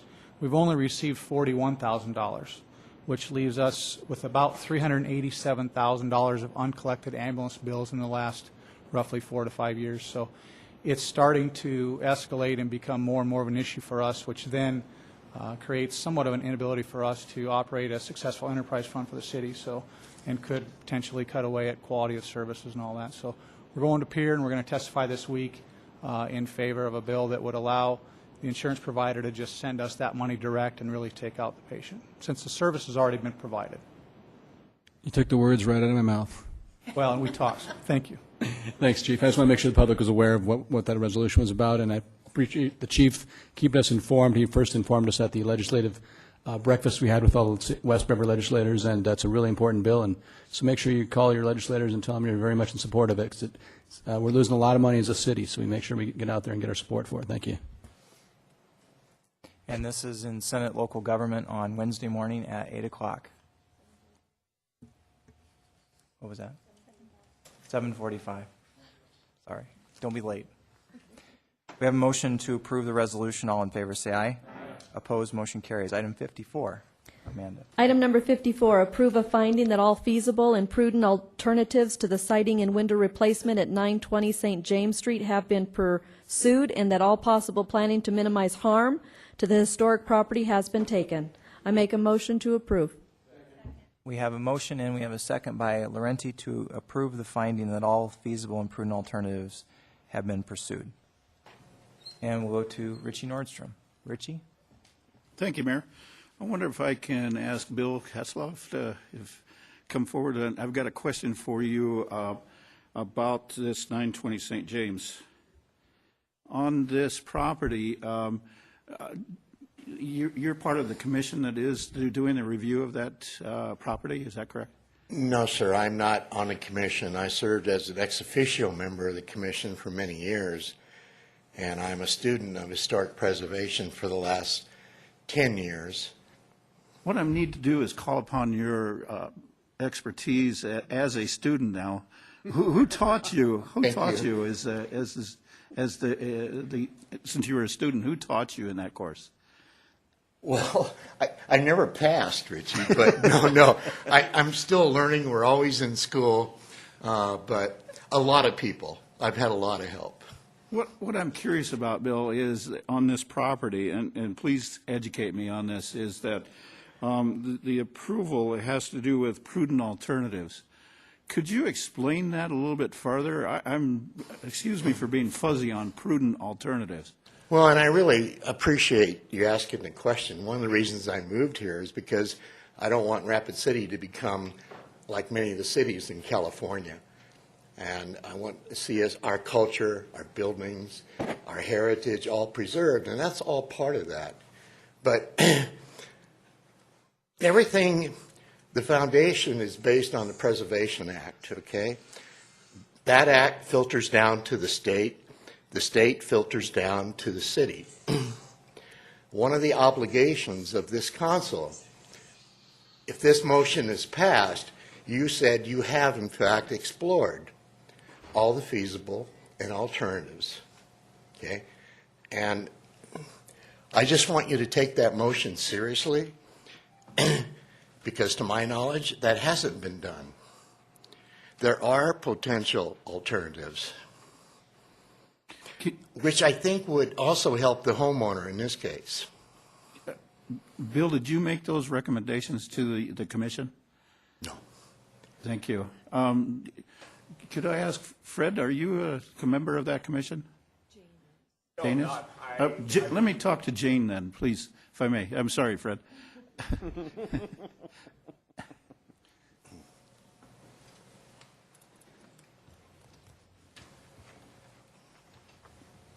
Thank you. Jean, could you explain to us this part about all the prudent alternatives being explored? Prudent and feasible alternatives mean, is there something else that you can do to the property besides taking, in this example would be to take the siding off, and that would be to retain the original siding. That would be a prudent and feasible alternative rather than replacing it with an alternate siding. Prudent and feasible alternatives to the windows would be repairing them rather than replacing them. Did you make those recommendations to the commission then? Or did anybody make those recommendations? The commission voted on what the property owner had presented to them. I did not vote to approve that. So did I specifically say that? No. Thank you. Mr. Freitag, if I could ask you a question, is he still in the audience? Did he leave? But primarily what I'm looking for is, did anybody make up or present these prudent alternatives to the group? I'll answer that. Thank you. Sorry. With my vote, I said that I did not feel that we could make an informed decision on this property without having all knowledge of anything that could be done, of the the pictures of the property, pictures of the siding and all that, in order to make an informed decision on this. Thank you, Jean. And I may be a freshman in the student of studying historical housing because I do enjoy the program called Ask This Whole House. And I'm not limited to that program, but essentially they do come up with alternatives and some other suggestions in those types of programs, such as Ask This Old House. And I understand Mike Holmes even gets into that program as well, a little bit. But I'm just curious about why those prudent alternatives hadn't been made as a good suggestion. Exactly. Exactly. That's been an issue. Thank you. Thank you, I'll Richie. yield the floor. We'll go to Bonnie Peterson. Bonnie? Thank you, Mayor. Richie, I can probably shed a little bit of light on this, in that the process is that these requests come to the city, our local commission, and our local commission approved the homeowner's request, 5-3, I think. So then it goes to the state, and then the state says, no, this is not okay. So then it comes to us, and it asks us about prudent alternatives. Now, what happened in our local, because I like to support our local commission, what they think should be done. However, when this first came to me, I thought, wow, this, that we shouldn't override it. But that we should side with the state. But what happened was that the homeowner is suffering through a chain of unfortunate events, and her house is sitting open. They took some of the siding off. The contractor preceded. He was supposed to wait 3 days for the state to notice, or for the state to come back. So she had her house opened up in the winter. And so because of the trauma she has been through, I'm going to support that, even though I don't think all prudent alternatives have been explored. My hope is that the city commission will learn from this and know that the state is going to say no, so that our local commission, the next time this comes up, will say, no, the state said no, so we have to find some prudent alternatives, reasonable alternatives. And so if our homeowner wasn't sitting in the dead of winter with her side open, I would give more time. But because of that, I hope everyone just uses it as a learning experience, and that the people that are here tonight looking for us to deny this, that I think they understand where I'm coming from also on this, but that I hope this will strengthen the local HPC to know what the state's going to say, so that they start saying it themselves, and we don't get a homeowner's house opened up in the middle of winter, and that other alternatives can be found. In fact, Fred Thurston has volunteered to act as a consultant to go to people's homes and maybe give them ideas, so that we can prevent these kind of things from happening in the future. But I will be supporting this tonight. Thank you. Thank you, Bonnie. We'll go to Ron Sassel. Ron? Thank you, Mayor. I know there are a couple things with this that, one, it's almost the perfect storm as I've tried to get caught up on this, in that, you had the approval. Typically, there's a 3-business day waiting period, and then it comes back. Unfortunately, the contractor began work after 3 days versus 3 business days. He's taken full responsibility, and to me, I think that's I'm glad of that he stood up and said, yeah, that was his mistake. One of the questions that I have, it sounds like the siding is already, a lot of that has already been removed from the home. my question is basically about the windows, because whether or not those have also been removed, and if that's because, as I understand it, there were the windows and the siding, and as far as from that adverse effect, and whether or not any part of this can be retained. And I don't know if I've missed some of this, or if anybody can answer. Okay. Can anybody answer that in the audience, please? Okay, that would be great. Sorry, thank you.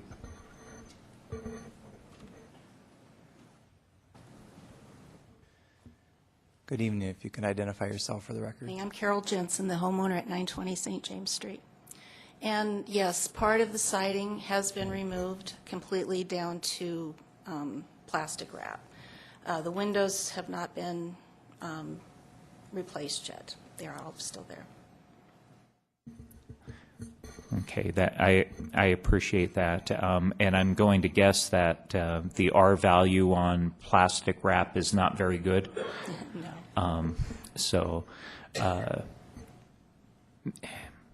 Would, and let me ask you this on the windows, if there was an alternative as far as restoring those windows that would be feasible, would that be something you would consider? And I know there's so many things going on right now with this home, but you know, if we're sacrificing the siding, because that obviously has to be dealt with, but could those windows possibly be saved? And Well, as far as I can ascertain, the windows are original to the home that was built in 1939.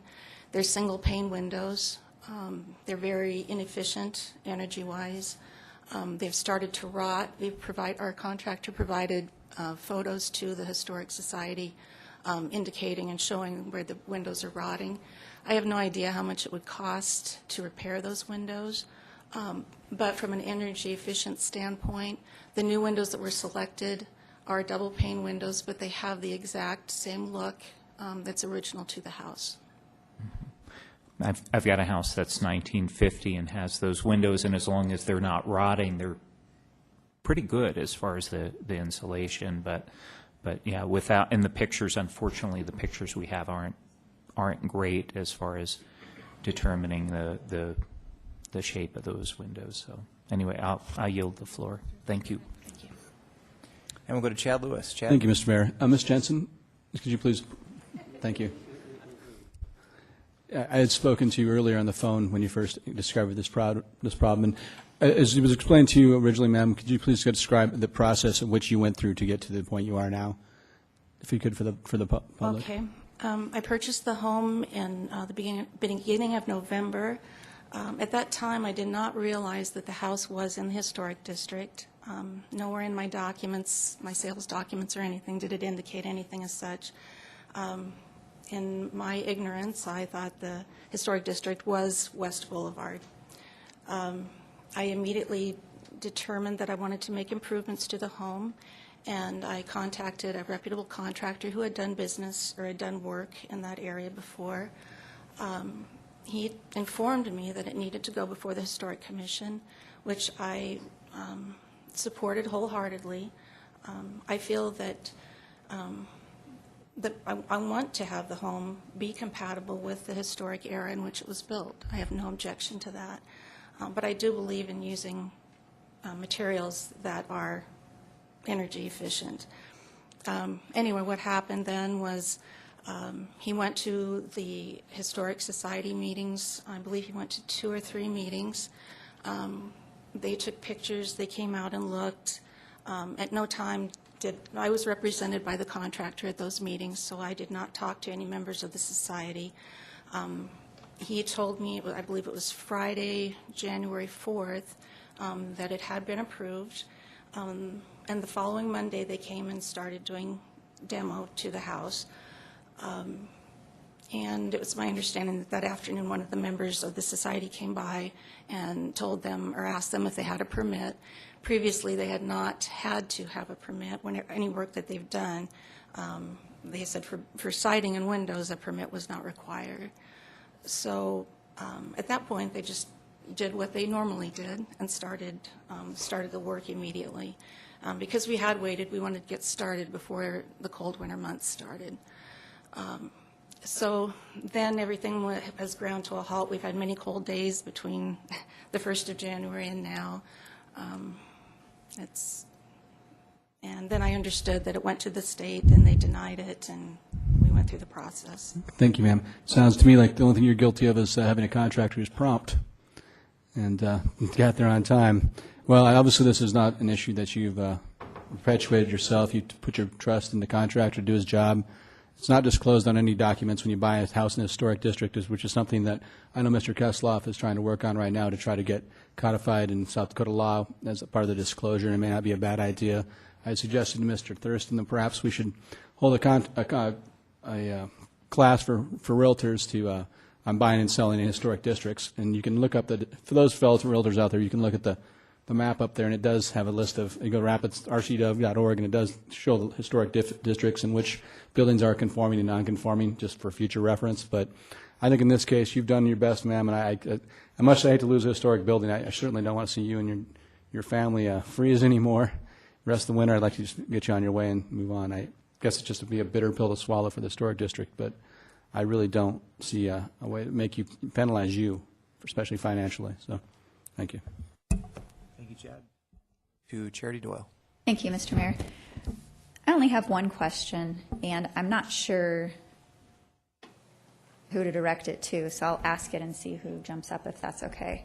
And the question is this: I've heard that the home after this work will be non-conforming as far as historical district standards. What I'm not sure of is it because of one component being the siding or the windows, or is it a combination? Does it have to be those two criteria that make it non-conforming?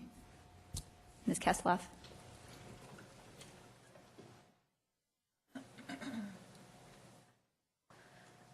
Each house has an architectural style. This house is a minimal traditional architecture, which means it's very plain. And the sidings in the windows are what contribute to the architectural style. There's no foo-foo on it. And the cumulative effect of both the windows and the siding on this style house is what is taking it to non-contributing. Okay, so let me ask the question a different way. Mm-hmm. If Ms. Jensen had only wanted to upgrade the siding, would the home still be non-conforming? It would still have to go through the whole process. I can't answer that because if the siding wouldn't have been taken off to begin with, could the siding be saved? Each house has to be done separate, and I would probably have to talk to Pier about that. State Office of History and Pier, is the siding, just the siding being replaced, is that enough to keep it contributing? Or what about the windows? If just the windows were or to be just the replaced? windows, is that enough to keep it contributing? And you're not sure of the answer to that? I would have to talk to Pier. My tendency is to think that maybe it would be able to be contributing if just one of the components is changed. Okay. And Thank you. done. I appreciate that. Okay.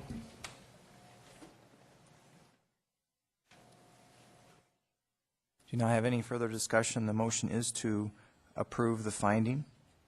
Everyone understands the motion? All in favor say aye. Aye. Opposed? Motion carries. Item number 55. Amanda. Request the mayor to authorize staff to develop a policy regarding invocation at city council meetings for presentation at the February 4th, 2013 city council meeting. And obviously that's today, so that's not going to happen. And I yield the floor. Floor has been yielded. We'll go to Charity Doyle. First of all, I want to say I have no intention of supporting a policy of any type being written or created on a reactionary basis because of this organization coming into our town and telling us what they wanted us to do. And I want to thank the people who stood up to make their comments, both for and against, because it does take a lot of courage to do that. I've been on that end as well. And even for those, or especially for those in the minority voice, it takes a tremendous amount of courage to stand up and speak what you believe when it's not always popular to do so. And I've been through that a time or two up here. I don't believe that this organization or any other organization should come in and try to legislate their beliefs. They don't live here. They don't work here. They don't know Rapid City. And it makes me mad. It really does make me mad. I don't think anybody appreciates a bully. And I believe that the people have spoken and they don't appreciate it either. But you know what really makes me mad is that we've spent a lot of money because staff hours are tax dollars. You guys have heard me say it before. We've already spent our valuable resources reacting to this outside organization coming in. And I don't really care what your personal beliefs are. I'm looking at it from a fiscal perspective.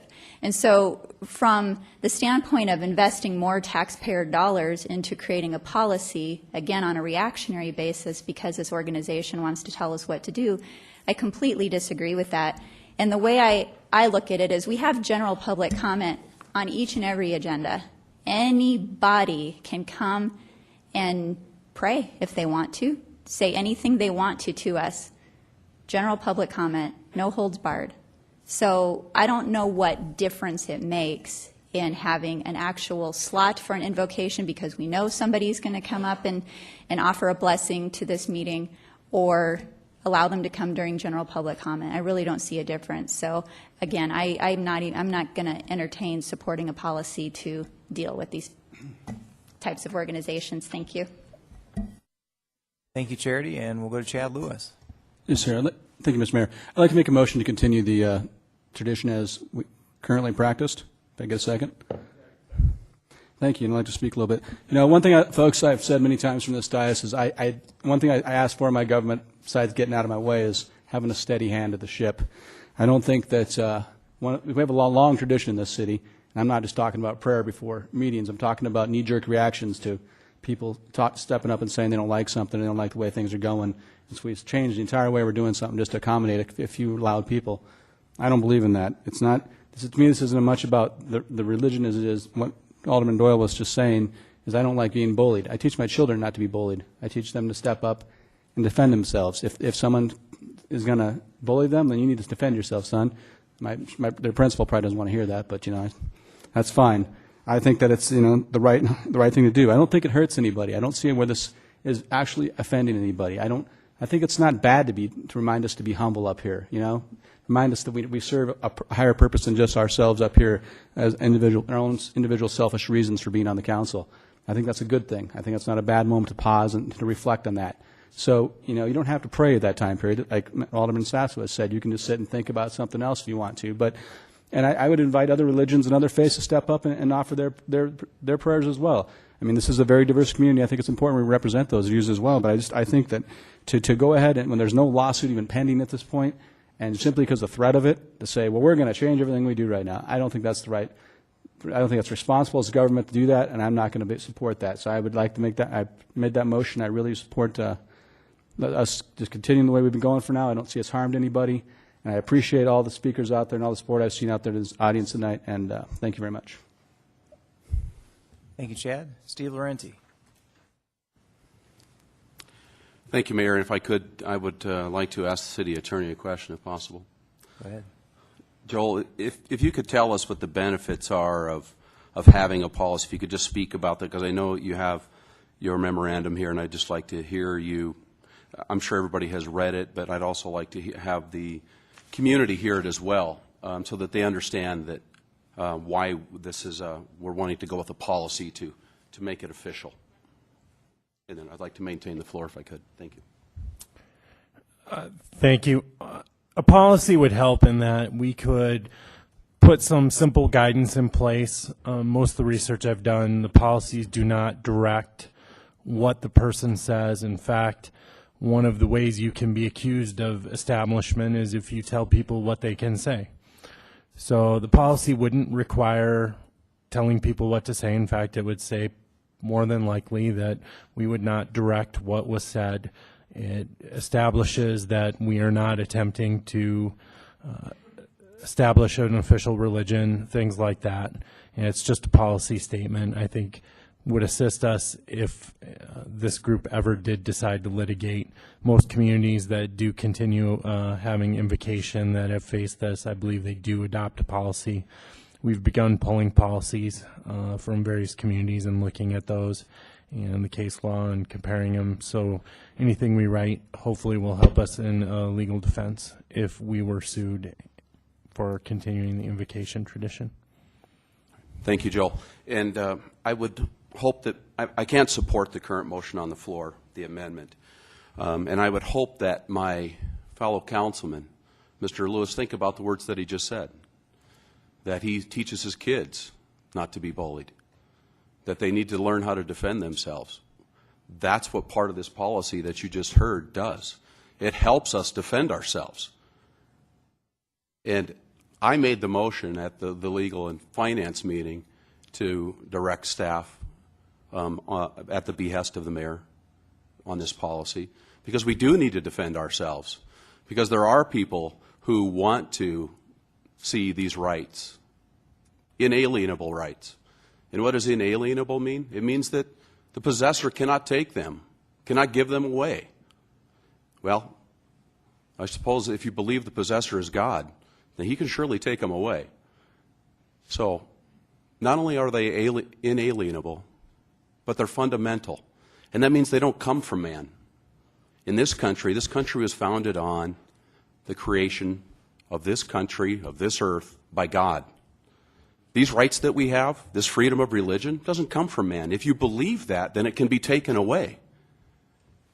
But I am a confirmed Christian, and it is my duty to defend the right to exercise my religion, not only for myself, but for everyone who believes that this country was founded under God.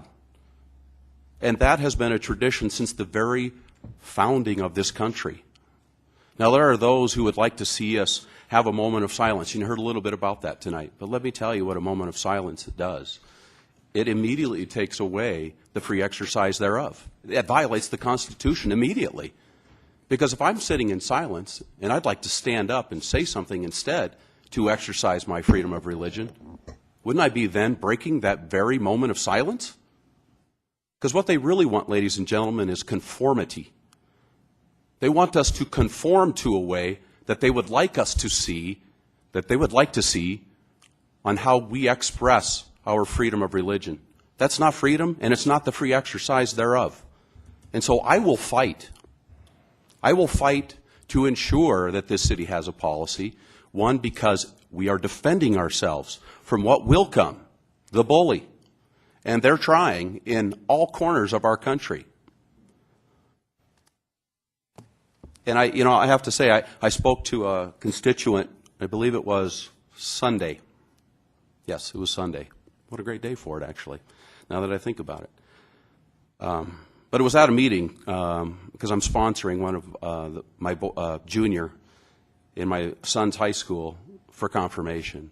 And that's where he said, Steve, you got to stand up. You got to stand up for this policy. You got to make sure the city continues this prayer. He said, don't worry about the fiscal part of it. And you just heard some of our council people talk about the fiscal part of it, which amazes me, because we all swear to defend the Constitution. Well, the First Amendment is part of that Constitution, if I'm right, and I think a lot of us repeated it multiple times.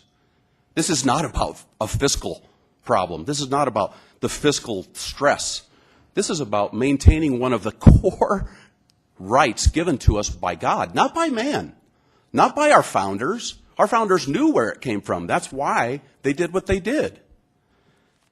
And getting back to that constituent, he said, Steve, don't worry about it.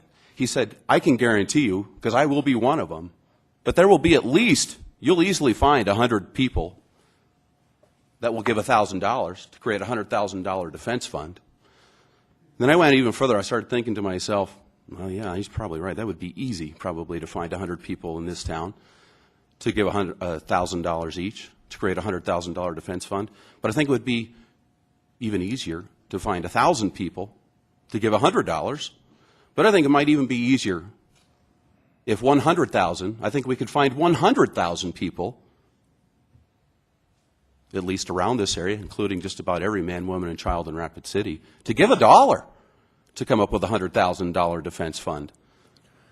And so I will not sit back. I have an absolute duty as a confirmed Christian, and I will not deny him, because ultimately, ladies and gentlemen, what I truly believe, and I don't mean this as a joke, but it's going to come off that way, I'm going to leave tonight, and I will not deny him here. I have to go out in that parking lot tonight, so who knows, right?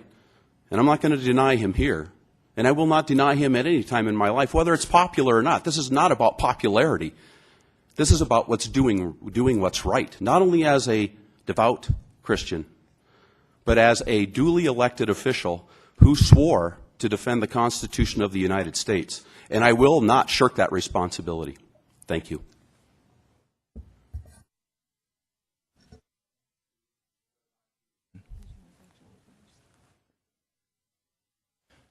Actually, let's go to our city attorney, Joel Landy.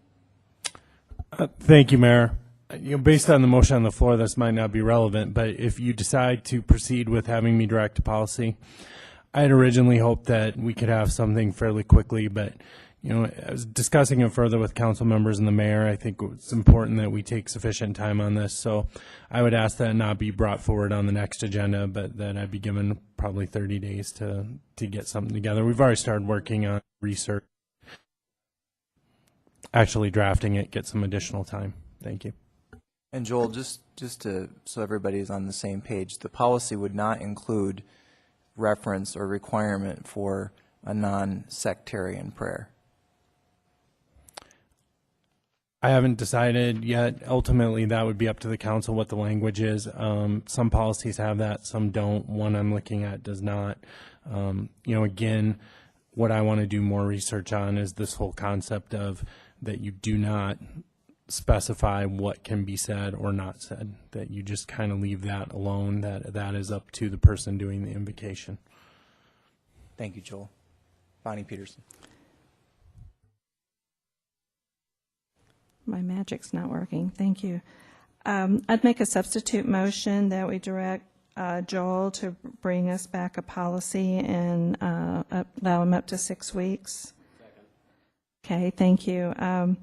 The reason I'm doing that is, like Mr. Laurenti said, is that we need to be able to defend ourselves, and we need to know more about what the law says.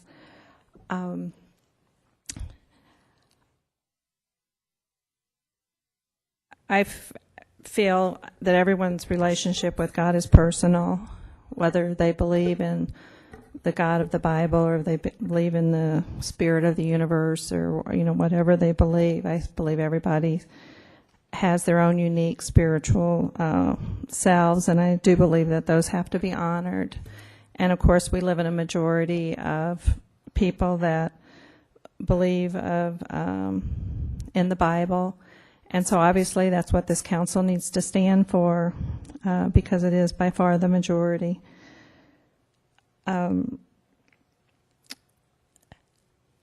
We talked about money because that's what it's going to boil down to, and we talked about bullying, and I can tell you that in executive session we're faced with lots of bullying lawsuits, and so sometimes it's hard to know exactly what to do, but on this particular one, if it comes, we know more what to do. But at what price? I can't say. 100,000, yes, but 500,000, that would certainly get my attention thinking something else. I've had several people talk about bringing money to help support, and also I think Mr. Fisher mentioned there's some kind of group that helps municipal communities to fight these kind of things. And so we need to learn more about that. And also, we don't know what kind of compromise is coming. Is the compromise that we say the grace before the official start of the council? I mean, we don't really know what the attorney's going to come back with. So I hope that you will also be willing to say that maybe we don't do it exactly the way we do it now. Or like Ms. Doyle said, that anyone can come up and say a blessing during the public hearing time. There's no, that's not against the rules So I concur with Mr. Laurenti. I'm not so, I know what the Constitution says, and on the surface of it, it says that this right is freedom of religion is protected. We'd like to think it's in all situations, but it's just like our own code of conduct on the council. You think it's very clear about what it says, but when you start looking at the whole picture of the law, it's not so clear. So I appreciate y'all coming, and I hope when we come this back in 6 weeks that you will have read it and decided like where you can give and where you can't give, so that we have a better idea of how best to serve you. And also I want to tell the people that spoke out against the majority that is, I admire you, because that is the hardest thing to do, is to stand on what you believe when you're in the minority. Thank you. Thank you, Bonnie.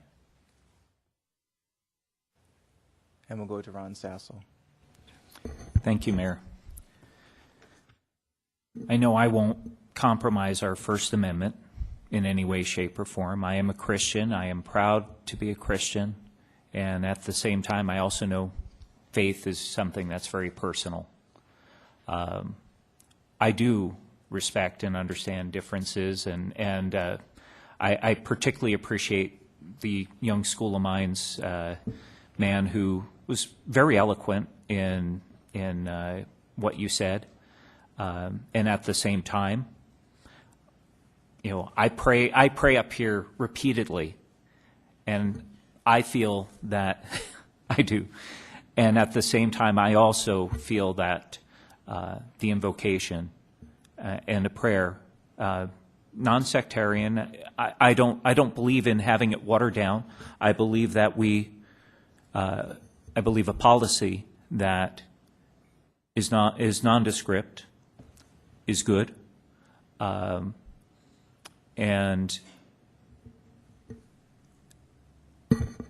I know that the people who have been coming have been volunteering their time. They're not paid chaplains for us. We're not paying them to come here.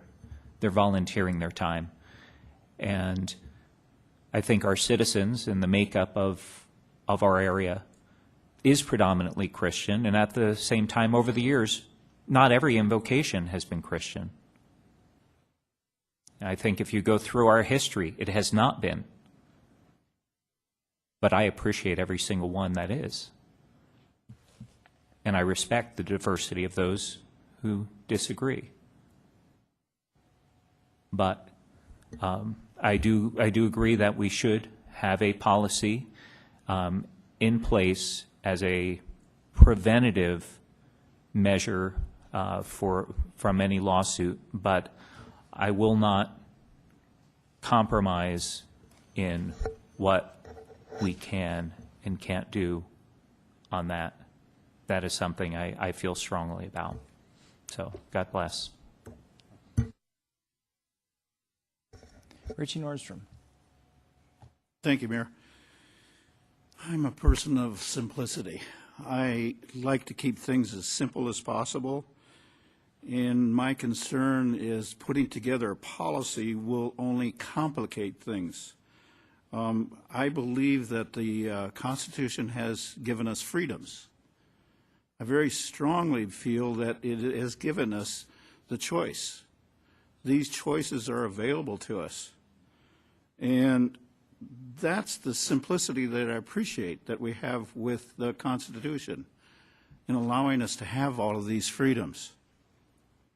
And now we're attempting to make it more complicated.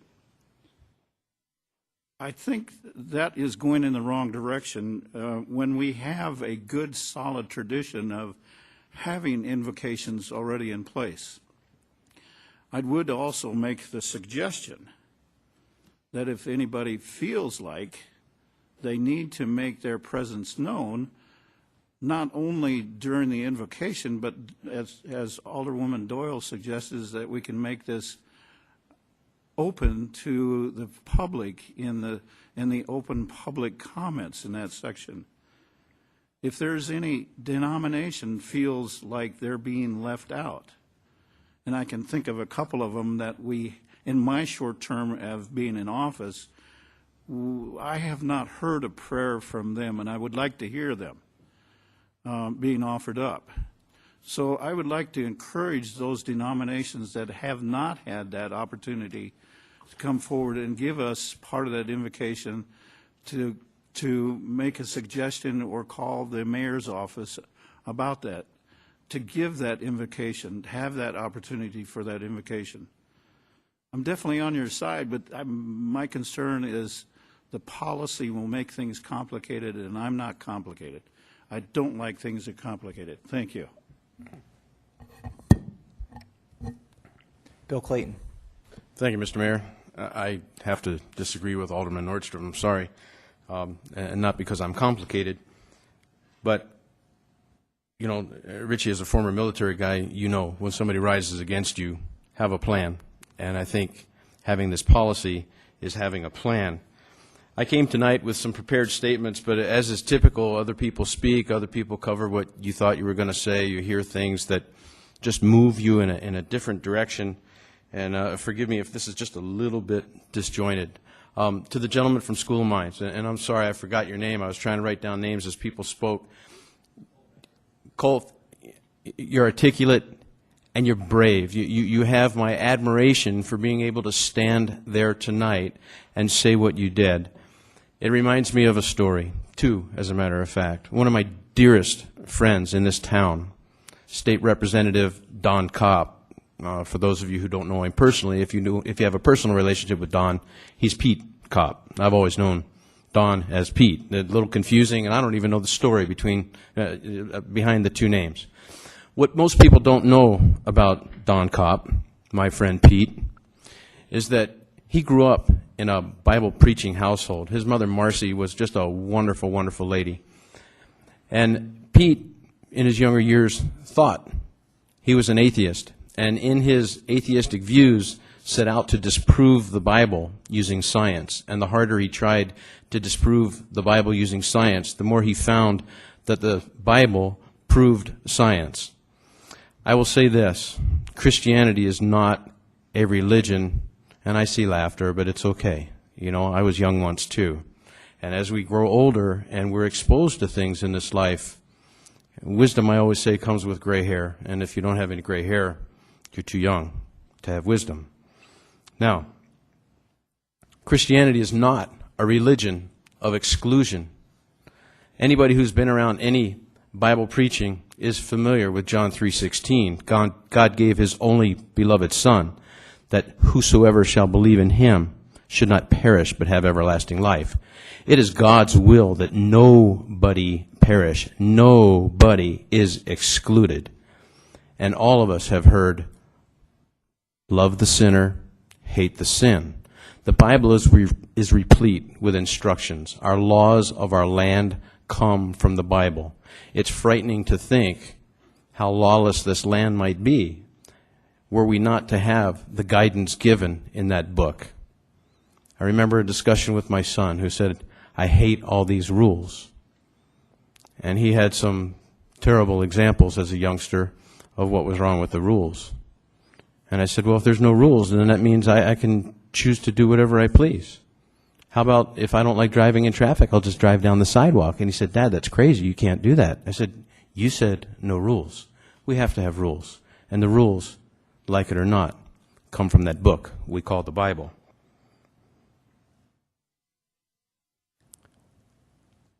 I agree that we need a plan.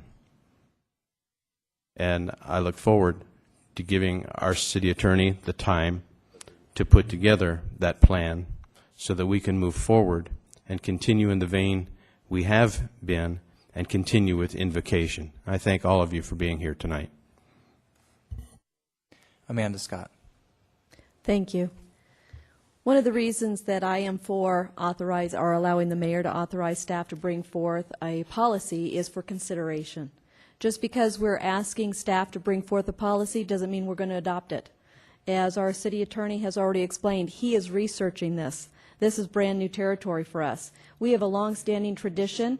I believe our community is made up of mostly Christians, but there are different sects in our community that practice different beliefs, but we welcome them with open arms. As it's already been stated, I don't want to repeat a lot of things up here. We have open forums that anybody can speak, including prayers, during our public comments. And just want to point out to everybody, even if we were to adopt a policy, does not mean that someone's not going to sue us. Litigation is prevalent in today's world, unfortunately. So I don't think many people on the City Council need to really worry about whether we're going to get sued or not. We need to represent the will of the people. That's our job. So looking at a policy being brought forth just gives us information to consider whether we want to adopt a policy. That hurdle is still before us. As the current motion on the table, it's 6 weeks out. And I would welcome all of you to come back. Let's all take a look at it, because we do serve the will of the people. Thank you. Thank you, Amanda. I'm going to pass the gavel to Bonnie. I'd like to make a few comments regarding this. Pauline, would you put the oath of office up on the projector? I'd like to say is, first of all, I want to thank everyone for the overwhelming support that we've received in recent days on this matter. I don't recall receiving this much feedback on any issue in recent memory. This issue is not only big, it is bigger than Rapid City. The state legislature has opened with prayer since the days before 1889, when South Dakota became a state. Our First Lady of South Dakota, I recently heard her offer a heartfelt prayer at a tourism conference in Pierre. This last Saturday, I was at the deployment of the 235th at Stevens High School, a National Guard-sponsored event, and the chaplain got up and gave a heartfelt prayer. And the people that we said goodbye to for hopefully a short time are now on their way to Afghanistan, where they are willing to put their lives on the line for us, so we have the right to continue to pray in the public square if we so choose. I encourage you to do a Bing or a Google search on this group, Freedom from Religion Foundation. Their goal isn't to simply amend the process of prayer at council meetings, it is, and in the public square. It is to end it altogether. And their goal also is to remove "In God We Trust" from our money and our coinage, and to remove "Under God" from the Pledge of Allegiance. You can find it in 0.8 seconds on Bing or Google.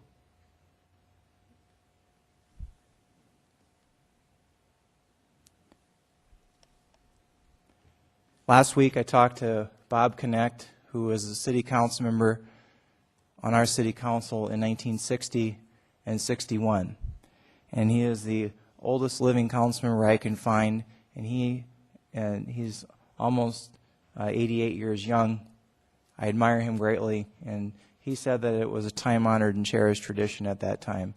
We don't know how long it's been established or part of our process, but I believe that it goes back much further than that, perhaps all the way back to 1882.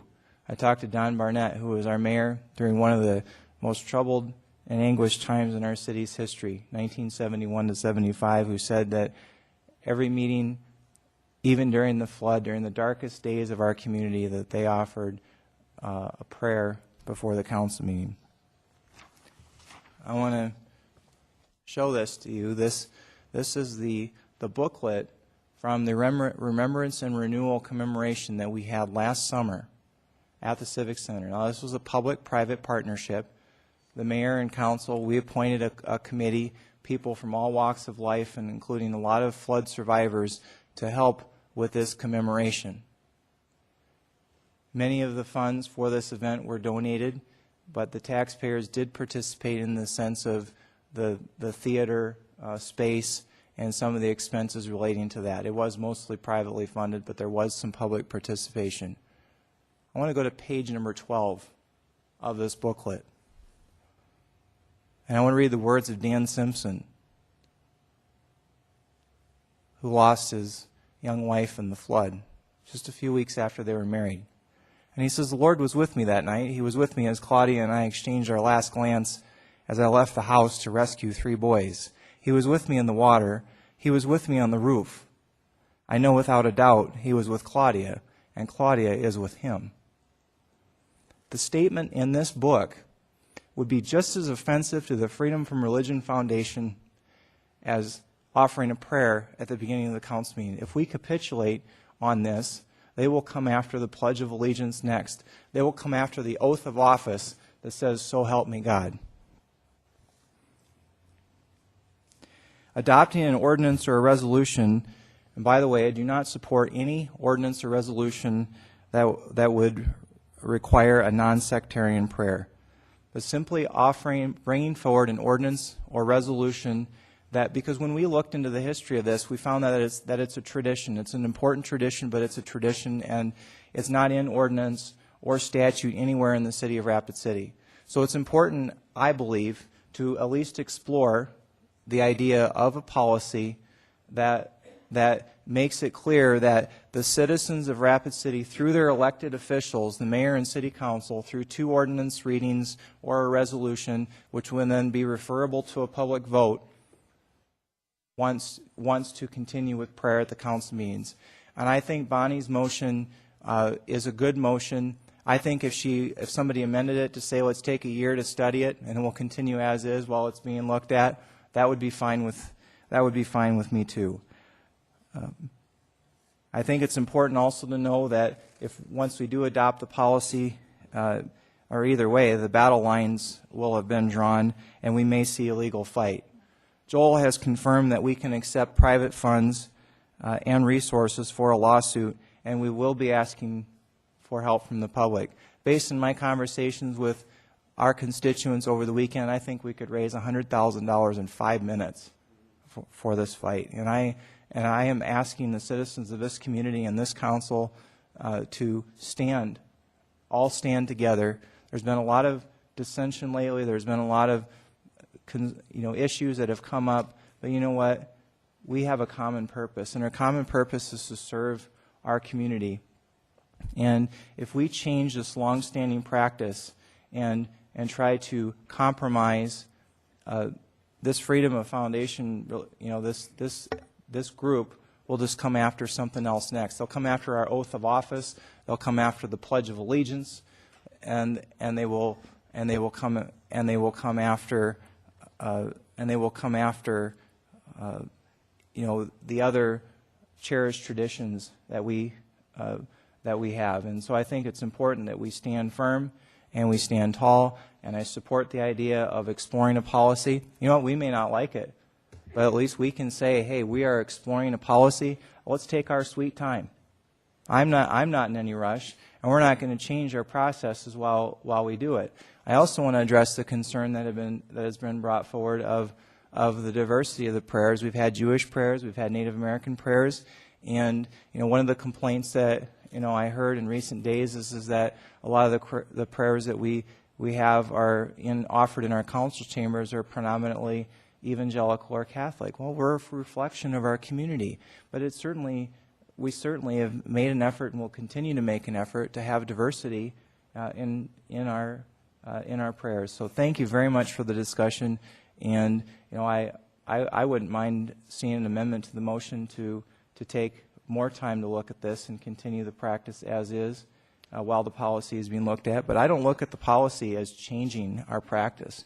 I look at the policy as, and I want to be very clear about this, I look at the policy as an opportunity for the citizens of this community through their elected representatives to say, we want to continue this practice. Because that in and of itself shows that this is a community value judgment and that we want to continue this. Thank you very much for the discussion. And we'll go to John Roberts. I am. Thank you, Mr. Mayor. He must have known I was going to say the exact same thing. That's why he skipped over me. So I do think this is very important that we take this to a policy. I think that we need to show the people of Rapid City what kind of people, or we need to show these people in Minnesota that are trying to force us down our throat, what kind of people we are in Rapid City. What's that? Wisconsin. Oh, Wisconsin. Whatever. California. Who knows? Wherever. We as predominantly Christians in this area, and I know me growing up in Rapid City, it's hard not to be a Christian. I've got a brother that's a minister, a cousin that's a minister, and many, many, many friends that are ministers. And we cannot let somebody else from anywhere dictate what we are going to do in Rapid City. This is an important issue. This is an issue that's been, you know, we've been praying for our legislators within this country for at least the last 238 years. So it's a tradition that we have to keep going. We don't, our moral values in this country have declined so much in the last 20 years. I can't imagine what my children are going to have to put up with, my grandchildren and my great-grandchildren in 20, 30, 40 years. So this is an important issue. I'm very excited about the people that came forward on this. I know that the majority of you that got a hold of me, I got back to today. A few of you I'm sure I missed, and I apologize for that. But this is an issue that we cannot let go. We need to keep the prayer in the council. Thank you. Charity Doyle. Thank you once again, Mayor. And I want to say that I agree with what you said. I really do. You said it very eloquently, and I think that some of the things I said were, once again, misunderstood up here. Many of you who watch us on a frequent basis see us react to one isolated situation. We create policy for one person, one thing, and I see this as no different. An organization coming in from outside and threatening something. Are we just going to move? Where do we draw the line? Like the mayor said, most likely there's a chance they could come after the Pledge of Allegiance. They could come after us for our oath of office. Where do we draw the line? Are we going to throw staff resources into creating policy for a bunch of what-if scenarios? Because I'm sure we could probably have half a dozen full-time city attorneys creating policy for what-if situations. And I think that the people want the city to be proactive. They want us to stand for what we believe in and not have that knee-jerk rush all the resources into another area just to try to appease. And like Ms. Scott said, a policy is not going to protect us or prevent this lawsuit. So I don't fear it. I did want to call Mr. Blanc up again. Thank you. You're a safe city. Okay. I kind of thought that's what you were going to say.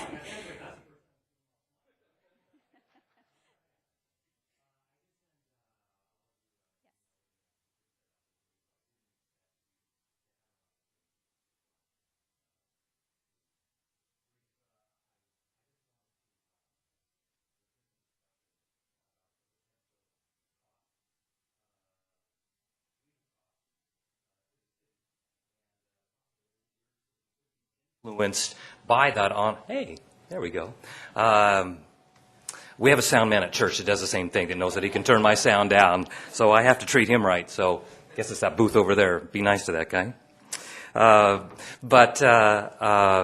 What I mentioned in my email to you this afternoon is that there are, the monetary thing shouldn't be a consideration for this reason, that well-established and seasoned national organizations like the American Center for Law and Justice, you see those guys on TV all the time, that's Jay Sekulow, and the Alliance Defending Freedom Foundation and the Liberty Council will accept these First Amendment cases pro bono, meaning that there will be no costs to the citizens or to the city at all in doing that.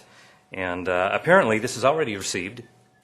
The little Rapid City in the middle of the country has already received some national exposure. And from what I understand, there's at least one letter of intent to possibly represent us. And maybe if the city attorney was here, he could speak to that. But just for your information, that is a possibility. So I just want to encourage you that that Rapid City has a reputation for standing for faith, family, and freedom. And I think that you can be very, very courageous. I'm so proud of all of you standing up and just say, we're just not going to be bullied. So we commend you. Thank you very much.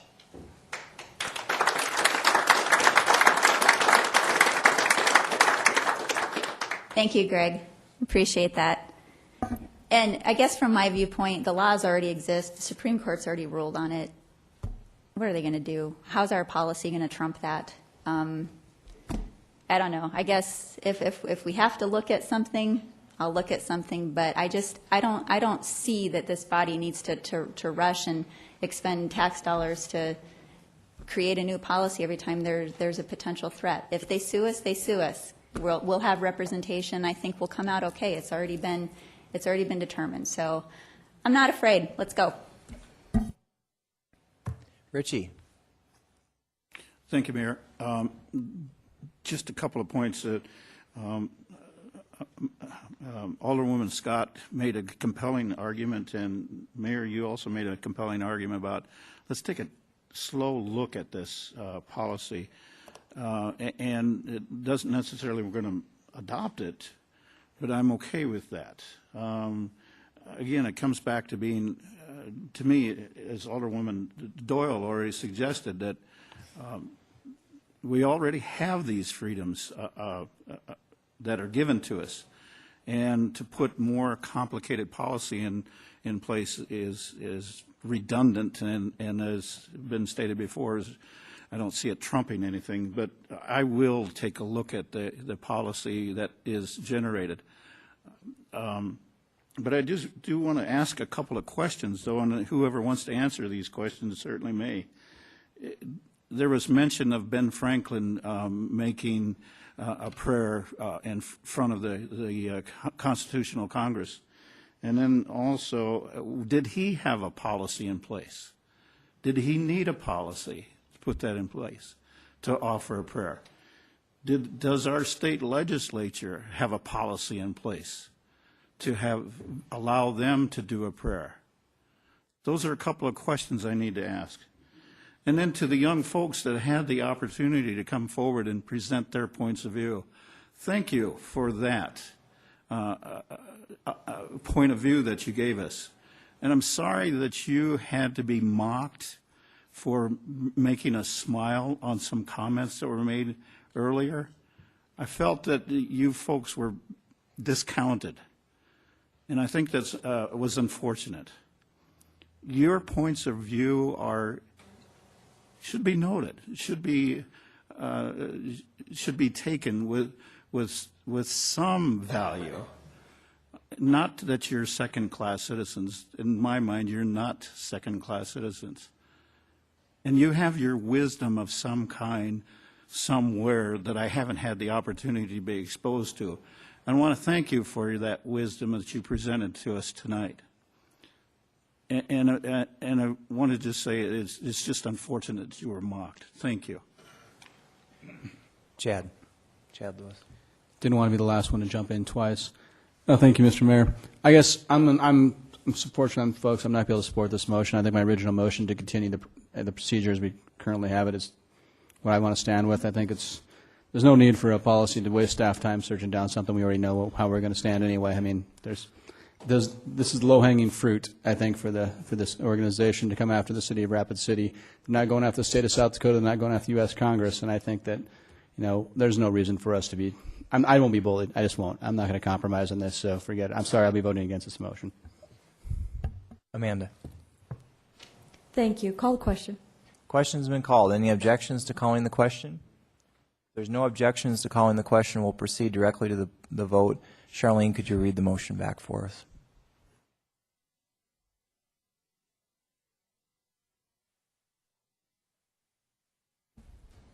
The substitute motion on the floor is to have the policy returned to the council in 6 weeks, which would be March 18th.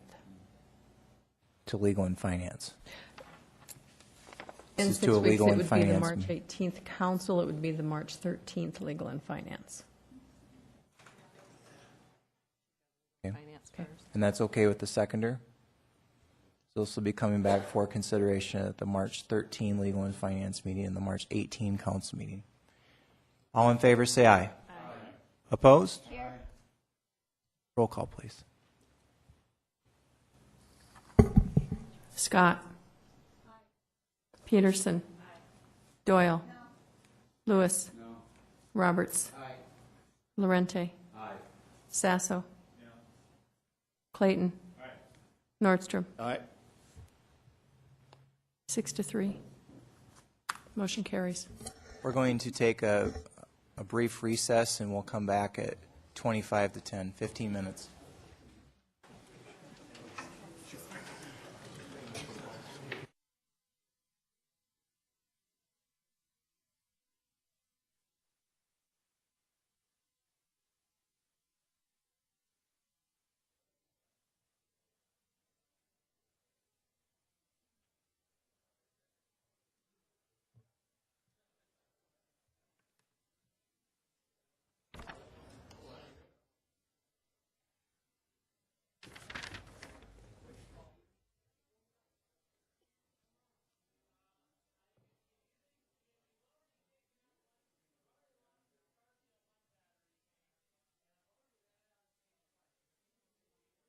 We're going to reconvene our meeting.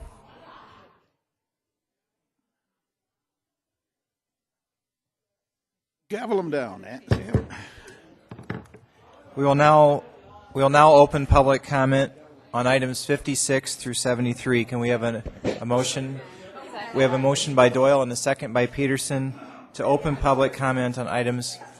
Please, everyone. We're restarting our meeting.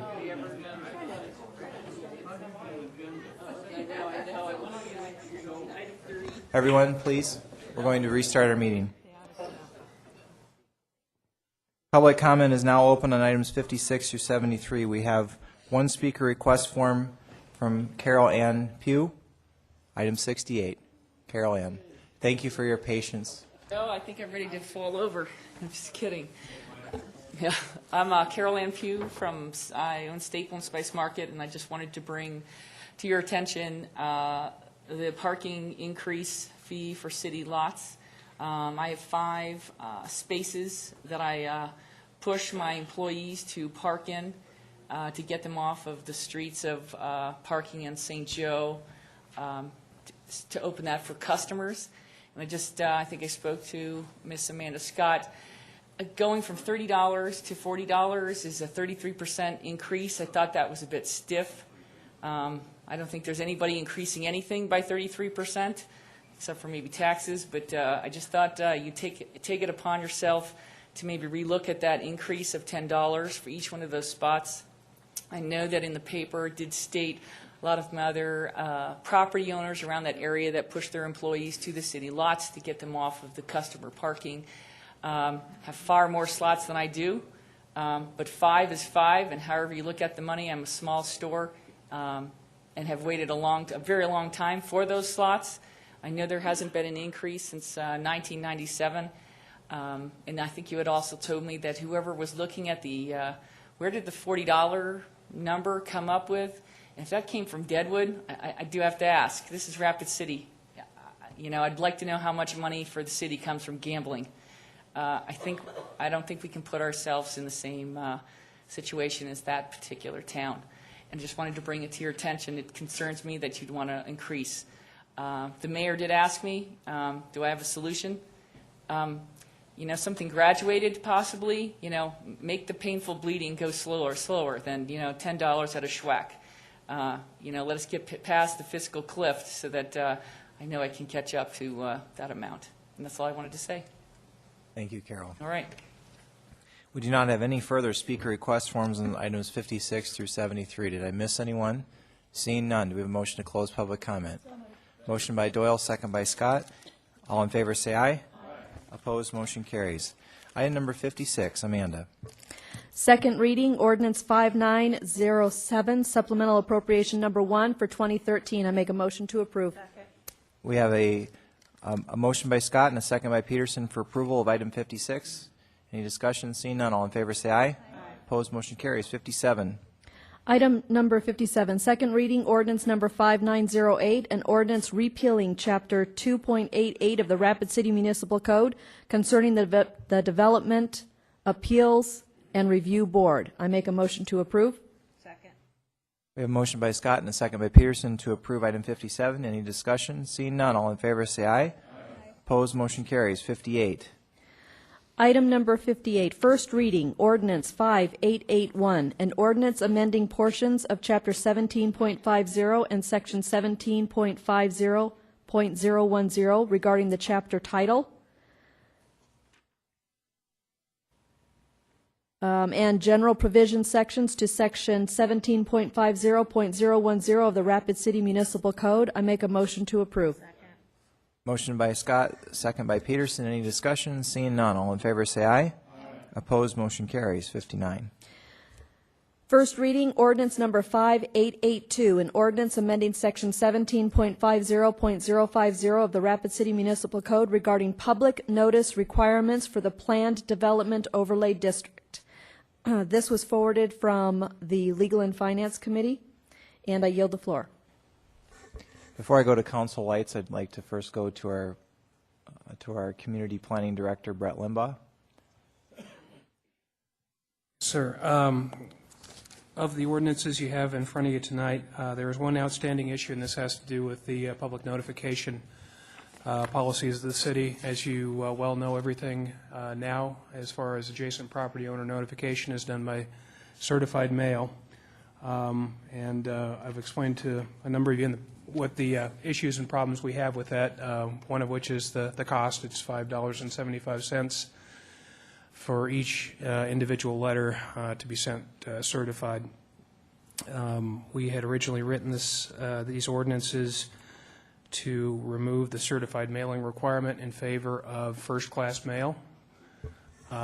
We took that to Planning Commission, and they batted that around for a while, and they had come up with a recommendation to do first class with return receipt. We then took it on to Legal and Finance, and they were uncomfortable with that recommendation. So it's before you tonight. I would stand firm in my recommendation to go with first class mail only. The way the ordinances were originally written was that essentially the applicant would be responsible for doing the first class mail. The city would reserve the option to do one of two things: either have the applicant sign an affidavit that they had mailed the letters, or we could reserve the right to mail the letters for them. And that's the way the ordinance was originally written. So there are a number of options that you have before you tonight. I had a request to go ahead and take a look at what it would cost if we had wanted the applicant to register that they had mailed the letters. That's $1.20. So that's on top of the original mailing cost, 46-cent stamp plus an additional $1.20 if you wanted to have the post office certify that an applicant mailed. And then again, that's for each individual letter. So I don't think the costs come down substantially, and I would still stand firm to the original recommendation. So with that said, I'd like to give it back to you, and you can let me know which you prefer. Thank you, Brett. And we'll go to Charity Doyle. Thank you. I'd make a motion to approve, and I'd like to retain the floor. Second. We have a motion and we have a second by Lewis. And you have the floor. Okay, and I'm making that motion knowing that some changes could be made between first and second reading. Brett, this morning you and I discussed the potential of, I know that when it went to the Planning Commission, the compromise was the registered letter as opposed to a certified mailing, and it was done as a compromise, but it still posed the same problems to the recipient of that letter as the certified mailing did. This morning we talked about delivery confirmation. We did confirm that that was available on first class. Yeah, and that's the $1.20. It is $1.20. Yeah, per unit. Okay. That's gone up a lot since I last used it. Yep. Okay, so the question is, how often do we have issues where there's no, people say they don't get their letters, and we can't prove it? You know, I would say that it's rare that we have someone come in and complain that they didn't receive notification. It's easy for us to check. Certainly, our office generates the mailing list. We do that based on the assessor's record, so we know exactly, and the labels, so we know exactly where the letters are supposed to go. So we retain that list. If anybody says that they weren't notified and they're on the list, then our assumption is that they did get the mail. Okay. And is there a way that we can check in those situations where either they're mailing or they're bringing the sealed envelopes to us to mail that the right thing is going out? Do we have something in place to be able to validate that if there's a question? You know, there's a couple of things we could do. I think if you really want to ensure that the letters were mailed, an option for us as a staff is to have the applicant do all the preparation.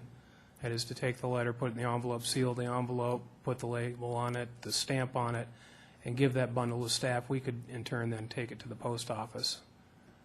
That's the easiest way to ensure that it got mailed. How much staff time do you think that would entail in a year, for instance? I mean, is that going to be a burden, or is that doable? You know, kind of joked the other day that it was a lot easier when we had a mailbox outside the city hall, but since that's gone, we have someone running to the mail office daily. Daily. So this wouldn't be, we do anyway, so it wouldn't be any extra burden. Right. All right, thank you. I yield. Thank you, Charity, and we'll go to Ron Sasso. Ron? Brett, just a question. Has there been any discussion as far as with extending that 250-foot radius if we're changing the way letters are going out to possibly notify more people? You know, that discussion didn't come up until, I believe, this morning. We were doing an agenda review, and that was an option, is if we go to a cheaper service, the opportunity to expand the radius is a little bit easier because, at 46 cents as opposed to the $5.75, the burden on the applicant is considerably less. And just knowing that we've had some of these conversations in the past about people that are just outside that 250-foot radius, and that might be, and I know we're still only on first reading, but I think that might be something that would be worth us exploring, possibly expanding that radius a little bit. So, thank you. Thank you, Ron. We'll go to Bonnie Peterson. Bonnie? Thank you. I'd like to amend the motion to approve and to go to first-class mailing with the people bringing in their stamped, ready-to-go envelopes to the city, and then the city would mail them. So we have an amendment. We're going to vote on the amendment only, and that is to amend to allow first class with it being delivered to planning, and then it would be mailed. Absolutely. We'll have discussion on the amendment. We are discussing the amendment only, and you still have the floor. The reason I'm saying at first for them to bring them to planning is just so that we can kind of wean ourselves from this other process and see how that goes. And then I think once planning is comfortable that people are doing what needs to be done, then we could maybe go to where they don't even have to bring them into us. It's just kind of baby stepping it. I know we could do it the other way and have it just mail in then if there's problems. But I'm just trying to just add a little comfort to see. So anyway, that's my rationale for that. I think we should. Brett says that most cities just require a first-class stamp, and people are ready to roll. And I think that requiring certified mail, I know someone had an appeal just to appeal a decision by the Sign Board Commission, and they had to spend like $45 out of their own money just to for certified mail and stuff, just to file an appeal, because they had to give notice to people. And that's really outrageous that someone, I mean, and that's just a small piece. So I think we can just baby step our way in this, and then once we change the process and get a feel for how it works, then maybe we can go to just the first stamp mail, and they can mail it in any mailbox that they want to. Thanks. Thank you, Bonnie. And we'll go to Chad Lewis. Thank you, Mr. Mayor. I see Mr. Hanny Shaffey is in the audience. Can I ask you a question, sir?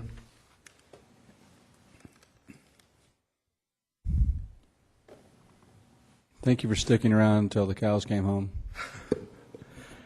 Excuse me, sir. In your experience, you send out as an engineering firm. Could you, I guess, identify yourself and all that first? Yeah. Good evening, Mr. Mayor and council members. Thank you for asking the question. I think the policy, currently the policy is with registered mail that we pick up the letters from the city, then we stuff them in envelopes, then we mail them. I think it would be really more cost-effective for everybody and more secured process if the city charges the applicant some money to have the city mail the letters with any method that the city chooses. And I think first-class mail would be secured process. The city does that, and it's secured that it is sent, and the city charges the applicant whatever the cost that the city incurs to do such a process. Because, like currently we pick up the letter from the city, then we go to the office and do it. With the process that is currently being proposed is we pick up the letter, we stuff it in an envelope, and then we come back. So that takes staff time just walking or driving across town. Luckily, in our case, our office is only 2 blocks away, but other, colleagues that have their office across town, sometimes they spend an hour or maybe or so, just in traffic or going back and forth. So it will save time, and we charge them for the cost as a city, and we could make it even as a revenue-producing item instead of just at break-even, and still save money over the applicant doing it himself. And it is going to make sure that that letter has gone out as a city, because not everybody is going to really be able to bring you the documentation, but with this method you're making sure that it is sent. I hope that helps. Thank you, Mr. Shapp. Thank I you. just was trying to get someone who does this pretty much on a daily basis opinion and on this. I guess whatever is best for the city, I'm for. I just want to make sure the constituents, the people and the citizens get ample notification. If it means registered mail, I have no problem as like a developer inside of it sending that notification out, paying the extra money, because it makes sure that when you get the people involved in the process and there's less headaches later. But I know we get a lot of complaints down here that people they don't like to have to go all the way down to the post office, because most people don't get their mail until after they get home from work. And they have to go all the way down to the post office, make a special trip to pick up a piece of mail that says someone's going to change the design of their garage or the size of their garage. And I understand that being a pretty frustrating process for most of the public. So I guess I'm in favor of whatever the staff's recommending. They're the ones that deal with it on a daily basis. But speaking as myself as a developer, if it costs us extra money to make sure that the citizens are informed, I have zero problem with that. So I want to make sure that's on the record. And I would gladly continue the policy we currently have if that was what we decided to go with. Thank you. Thank you, Chad. We'll go to Charity Doyle. Charity? Thank you once again, Mayor. Question for Brett Limbaugh, if I may. Sure. Brett, what would the pros and cons be of having this one option versus giving the person pulling the mailing list 2 or more options? I'm sorry, I don't understand. Of having it mandated where they can only bring them to the city and have the city deliver them versus giving them the option of mailing them themselves. What are the pros and cons? Well, the pro of having them do it is, we really don't have the staff to do all the applications. For the applicant, they're filing an application. As the city, we're trying to process 15 or 20. So you multiply that times, maybe 100 letters, it gets to be a burden for staff, and it gets to the point where we'd almost have to hire a temp to come in and do this for us. So I'm sorry, let me clarify. What I'm asking is the difference between allowing the developer, for instance, the choice of mailing things themselves or bringing the already prepared envelopes just to the city to mail versus giving them only the option of bringing them to the city to mail. Well, the way it's written right now, there is the option. The option of them mailing it, we would have them sign an affidavit that said that they did, in fact, mail them. The other option where they bring them in and we mail them, I'm not sure it makes any difference to us as staff. What about as, from a customer service standpoint? I can see Mr. Shaffey's argument in that he doesn't want his staff to make the additional trip back to our office to hand off the bundle to be mailed. The only way to not do that is to do a affidavit. Essentially, just send us an affidavit that says, yeah, I mailed all the letters. And I'm perfectly fine with that. The way the ordinance is written, it gives us both options. So if the comfort level is, from council is, we want you to mail them for right now, we would do that for right now. If you get to a level where you feel that it's okay for them to sign the affidavit, then we'll start doing that. Okay, and would that require another ordinance change? The way it is currently written in this ordinance, all we have to do is remove the term return receipt. And if there's one other ordinance on here, which is number 64, it's actually worded correctly, so we don't have to change that one. Okay. Well, I think people appreciate having options. Need to trust them. Whatever's best for their business may not be the way some of us want to see it, so. Right. Thank you. Appreciate it. Okay, we are discussing the motion to amend, and we'll go to Amanda Scott. Thank you, Mayor. I'd like to make a friendly amendment to Bonnie, as if she's amiable to it, and that is to leave the wording as directed to Brett Limbaugh at this point, to have the option in there, with the understanding that we would like to see, first of all, the mailings come back to start with, but leave that option in there so that the staff can determine. With or without return, with or without certified? First class only. First class. So are you okay? So the amendment has been friendly amended, and it's okay with the seconder? Okay. Everyone understands the amendment. All in favor of the amendment, please say aye. Aye. Opposed, motion carries. We now do the amended motion. Everyone understands the amended motion? All in favor, please say aye. Aye. Opposed, motion carries. Thank you, everyone. Item 60. First reading, ordinance 5883, an ordinance repealing section 17.50.080 through 17.50.100, titled Reserved, and adopting signage, on-premises signage, and off-premises signage, regulations previously codified in Title 15 with amendments. Approved with amendments. I make a motion to approve with amendments. We have motion and we have a second by Peterson to approve with amendments. Any discussion? Seeing none, all in favor say aye. Opposed, motion carries. Item 61. First reading, ordinance 5884, an ordinance adopting a new section 17.50.340 regarding regulations for fences and walls. I make a motion to approve with amendments. Second. We have motion and a second for approval with amendments. Any discussion? Seeing none, all in favor say aye. Aye. Opposed, motion carries. 62. First reading, ordinance 5885, an ordinance repealing section 17.50.380 regarding a redundant section regulating off-premises signage as a conditional use. I make a motion to approve. Second. We have motion and we have a second by Peterson for approval. Any discussion? Seeing none, all in favor say aye. Aye.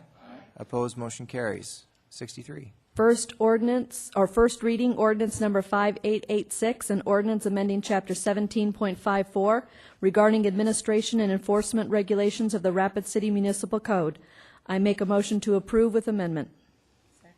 Motion by Scott, second by Peterson to approve with amendments.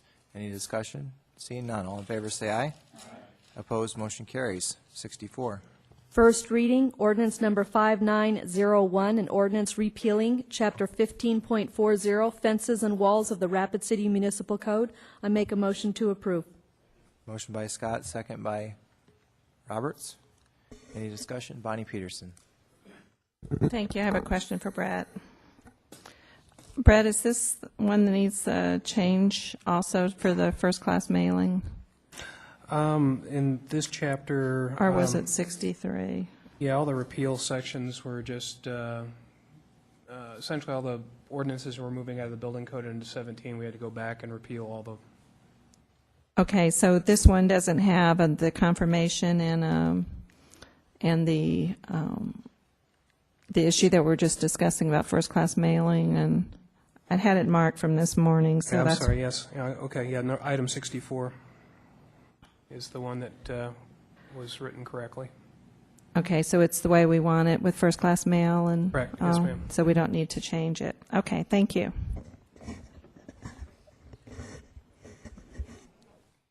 Okay, we have a motion to approve. I'm confused now. 60, are we in 65? 64. 64, okay. We have a motion to approve 64. We had a couple of us confused. All in favor, say aye. Aye. Opposed, motion carries. 65. First reading, ordinance number 5903, an ordinance repealing Chapter 15.28 Sign Code of the Rapid City Municipal Code in order to move the sign code to Chapter 17.50 of the Rapid City Municipal Code. I make a motion to approve. We have a motion to approve, and we have a second by Peterson.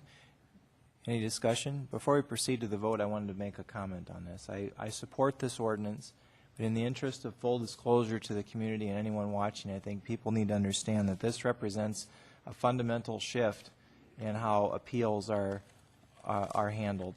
Is currently we have a sign code, we have a sign code board of appeals, and we have a zoning board of adjustments, and this essentially combines those two boards. Is that correct, Brett? Yes, it is. And the zoning board of adjustments is a quasi-judicial board, meaning that their decisions do not come to the city council. The sign code board of appeals has always had, if you are denied at the board, not anything that's approved by the board doesn't come to the council, correct? But if you're denied by the board, it comes to the council. So this represents a shift in philosophy. There is a downside, but I think the positive far outweighs the negative. But I think everyone needs to understand and go into this eyes wide open that this represents a significant change in how we do business with the appeals process for sign code issues. And we'll go to Bonnie Peterson. Thank you. Yes, Mayor, I'm concerned about this, but I believe that the future councils will have to keep a close eye because perhaps we need to tighten up our sign ordinances and all to minimize what can be varianced or so that we're reflecting the will of the people. But I'm having a leap of faith that this is going to be good for the city overall, and we'll support it. Thank you. Thank you, Bonnie. Any further discussion on item 65? All in favor, say aye. Aye. Opposed, motion carries. 66. First reading, ordinance number 5904, an ordinance repealing Chapter 15.29 on-premises signage of the Rapid City Municipal Code in order to move on-premises signage to Chapter 17.50 of the Rapid City Municipal Code. I make a motion to approve. Second. We have a motion to approve, and we have a second by Peterson. Any discussion? Seeing none. All in favor, say aye. Aye. Opposed, motion carries. 67. First reading, ordinance number 5905, an ordinance repealing Chapter 15.30 off-premises signage of the Rapid City Municipal Code in order to move off-premises signage to Chapter 17.50 of the Rapid City Municipal Code. I make a motion to approve. Second. We have a motion to approve, and we have a second by Nordstrom. Any discussion? Seeing none. All in favor, say aye. Aye. Opposed, motion carries. Item 68. Resolution number 2013-004 to increase the rates for leased parking in city-owned parking lots. I make a motion to continue to the March 13th Legal and Finance Committee meeting. Second. Okay, we have a motion, and we have a second by Doyle. Any discussion? I'd like to retain the floor. Oh, you have the floor. Thank you. We did receive a few responses from people who own multiple lots. And we as a city council, I just think we need to take a little bit more time, and if we are going to grant a decrease in utility rates or raise rates, I think we need to give due diligence, whether it's a reduction or an increase. I like to think that the city council is committed to pre-planning and looking towards the future, and we need to start that now. So when we're looking at this, even though there is a bond requirement, requiring, as well as maintenance and repair issues, requiring monies to be generated in order to do this, we've requested that staff take a look at the current expenses, to do a more detailed expense analysis, and to give us some background information on what the rate really should be, and then also make the consideration of that bloodletting leap of 33% and see if we can soften that a little bit. And we've had great support from the mayor and the staff on this, and I think just taking a little bit of time will benefit everybody. Thank you. Thank you, Amanda. Well said. We'll go to Ron Sasso. Ron? Thank you, Mayor. And I think this is something, I think it's okay that we take a look at this. One thing that we do need to keep in mind, ultimately, we know the bond, the important thing is that we are funding that. The other thing, I think, when we start looking at discounting parking spaces, because I know that is going to be a discussion, the hard thing with that, and I understand, I expect every business to ask for that, anybody who has multiple spaces. The challenge with that is you have a supply and demand, and I think the space is worth what it is, and I think that's one of the challenges, and I think, Hotel Alex Johnson, had a conference there. It was wonderful. They had spaces that they utilized, allowed, they're definitely, that's definitely a good business expense for them, even though it is a business expense, and I know that's difficult. But I think we want to be careful not to discount the value of an asset such as parking spaces that we haven't raised rates in a long time. I do think that we should be more consistent and not hold off as long as we did. But I know we will have to come to the resolution to make sure that we've got our bonds secured. So, thank you. Thank you, Ron. We'll go to Bonnie Peterson. Thank you, Mayor. I want to thank Alderwoman Scott for bringing this to our attention. And we are going to look and see if this is fair, but the people that have parking places, you need to also understand that perhaps we'll come back and say they were underpriced also. So be saving your money. We're pushing it back. So we're hoping that the price will go down, but we have to look at all of our expenses and maintenance and all those details more closely to see what the actual price needs to be. So thank you, Amanda, for bringing this to our attention. Thanks. Any further discussion? Everyone understands the motion? All in favor, say aye. Aye. Opposed? Motion carries. 69. Richie. Thank you, Mayor.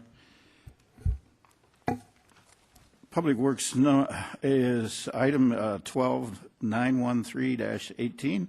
Authorize the mayor and finance officer to sign a concession agreement with Canyon Lake Chop House for food and beverage concession at Meadowbrook Golf Course. And I'll yield the floor. Floor has been yielded. We have a motion. We have a motion by Lewis and a second by Roberts. Any discussion? Richie. Thank you, Mayor. I wrote this up a little earlier in the afternoon because I knew we were going to be here very late, so I didn't want to make sure I missed any points on this. So just a couple of directions that I need to address here on my comments. First, I'm very okay with the Canyon Lake Chop House taking over being the tenants for the restaurant, Meadowbrook Golf Course. I've seen their operation firsthand from both sides of the kitchen door. It's first class, attentive, clean, and thorough. If I saw something different, my comments would be different about the Chop House, and they are not. Secondly, I want to say the reason I'm voting no on this RFP is that the city did what we did to the employees of the restaurant and our middle managers. First, there are some on the council who want to see the city run like a business. I want to remind this council that it takes 3 to 5 years to establish a business, and I believe it may take longer with a restaurant. We did not allow this to take place at the golf course restaurant. We gave them just 2 years. The argument is made that we lost $40,000 each year of the city operation. I believe the previous leadership is responsible for that and not the middle managers or the frontline wait staff for that loss. The Parks and Recreation Board, previous leadership, and also the board could have used their oversight responsibility to work with others, such as the Civic Center, catering, and concessions, to get guidance and experience on the operation of the restaurant. To our employees, we failed you. I'm also concerned about the message we are sending to those city operations that are subsidized. For you in those operations, should you lose money, you could be out of a job too. Thank you. Thank you, Richie. Chad Lewis. Thank you, Mr. Mayor. I'd just like to say I'm in full support of this plan and this RFP. I think it's vital that the city stays out of what could be a private business. I think it's something that we should have probably done a long time ago, and I think that Mr. Derby and his crew bring an impeccable reputation to this type of business. I think it's going to be a great move forward for the citizens and the golfers at Meadowbrook, and I look forward to seeing the results. Thank you. Thank you, Chad. Ron Sasso.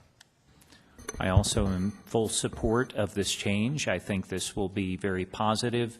It's something that I think the city did not belong in the restaurant business, and I know we've said this before. It takes a lot of dedication, a lot of expertise, and we have wonderful, wonderful city staff. And at the same time, that is an area that is very, very specialized, and I believe somebody who has a lot of passion for that and a lot of experience probably will be the lead to the best success for that restaurant, and I'm sure it will be successful. So thank you. Thank you, Ron. Bonnie Peterson. Thank you, Mayor. Richie, I agree with you that we probably didn't give this enough chance, but I will be supporting the motion, partly because I like the food at the Chop House, but I also think that we tried it various reasons, but you do bring out a good point of that. We need to try to be more protective of our staff when we can be, because sometimes, we could be sending the wrong message at times with our decisions, but the city could not run without our staff. It could run without us, I know. But so that's very important, but I will be supporting this motion. Thank you. Thank you, Bonnie. Any further discussion on item 69? Motion is to approve. All in favor say aye. Aye. Opposed? Motion carries. With one no from Richie Nordstrom. Item 70. Richie. Item 70, recommendations regarding the ticketing of building contractors that back into on-street parking stalls to facilitate the loading of supplies. I'm going to yield the floor. Floor has been yielded. Do we have a motion or discussion? Motion or discussion? Mayor? Can I make, You may make a motion. I'd like to make a motion to table this. Second. We have a motion. Technically, Amanda's light was on first. Do you object to the tabling motion? No. Okay. I was just going to Okay. All right. We have a motion to table. There is no discussion on a tabling motion. All in favor of tabling, please say aye. Aye. Opposed? Motion carries. Item is tabled. Bids.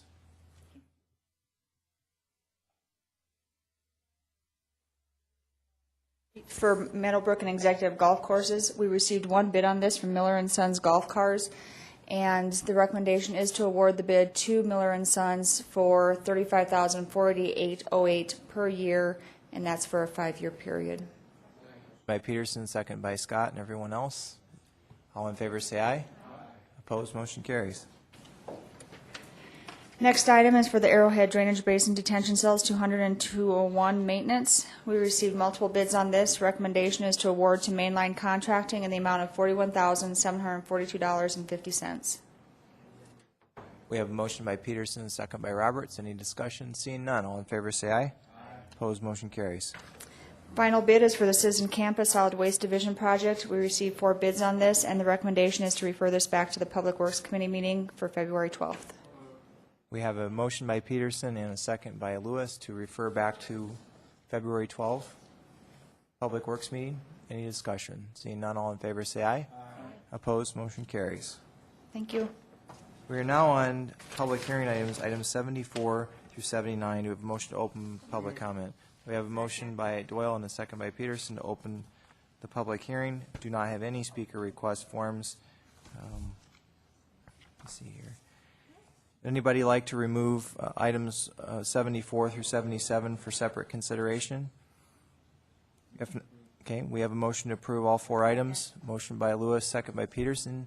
Any discussion? Seeing none, all in favor say aye. Opposed, motion carries. We're now at the end of consent public hearing calendar. We are on items 78 and 9. Item 78, Amanda. QSL Rapid City LLC doing business as Quaker Steak and Lube, 3313 East Mall Drive for a retail on-sale liquor license transfer effective March 1st, 2013, from Derby Advertising Incorporated doing business as Canyon Lake Chop House, 2720 Chapel Lane. Make a motion to approve. We have a motion by Scott and a second by Roberts to approve. Any discussion? Seeing none, all in favor say aye. Aye. Opposed, motion carries. 79. Authorize mayor and finance officer to sign the agreement between the City of Rapid City and Yasmin Dream 2 LLC to exchange the Wally Bynum site for land adjacent to the Rapid City Regional Airport. And I make a motion to approve. Motion by Scott, second by Lewis to approve. Bonnie Peterson. I just wanted to tell Mr. Shaffey that we're expecting great things at that location. Great, great things. Thank you, Bonnie. Before we proceed to the vote, I want to just take a moment to thank everyone involved, the airport staff, airport board, especially Hanny. And I want to thank Jerry Wright. He's not here tonight, but he was heavily involved in this process, and the city was committed from the beginning to preserve the floodplain, and Jerry was instrumental in that discussion as well. So thank you, everyone, for this. And Hanny, we look forward to great development on the Wally Bynum site. Any further discussion? All in favor say aye. Aye. Opposed?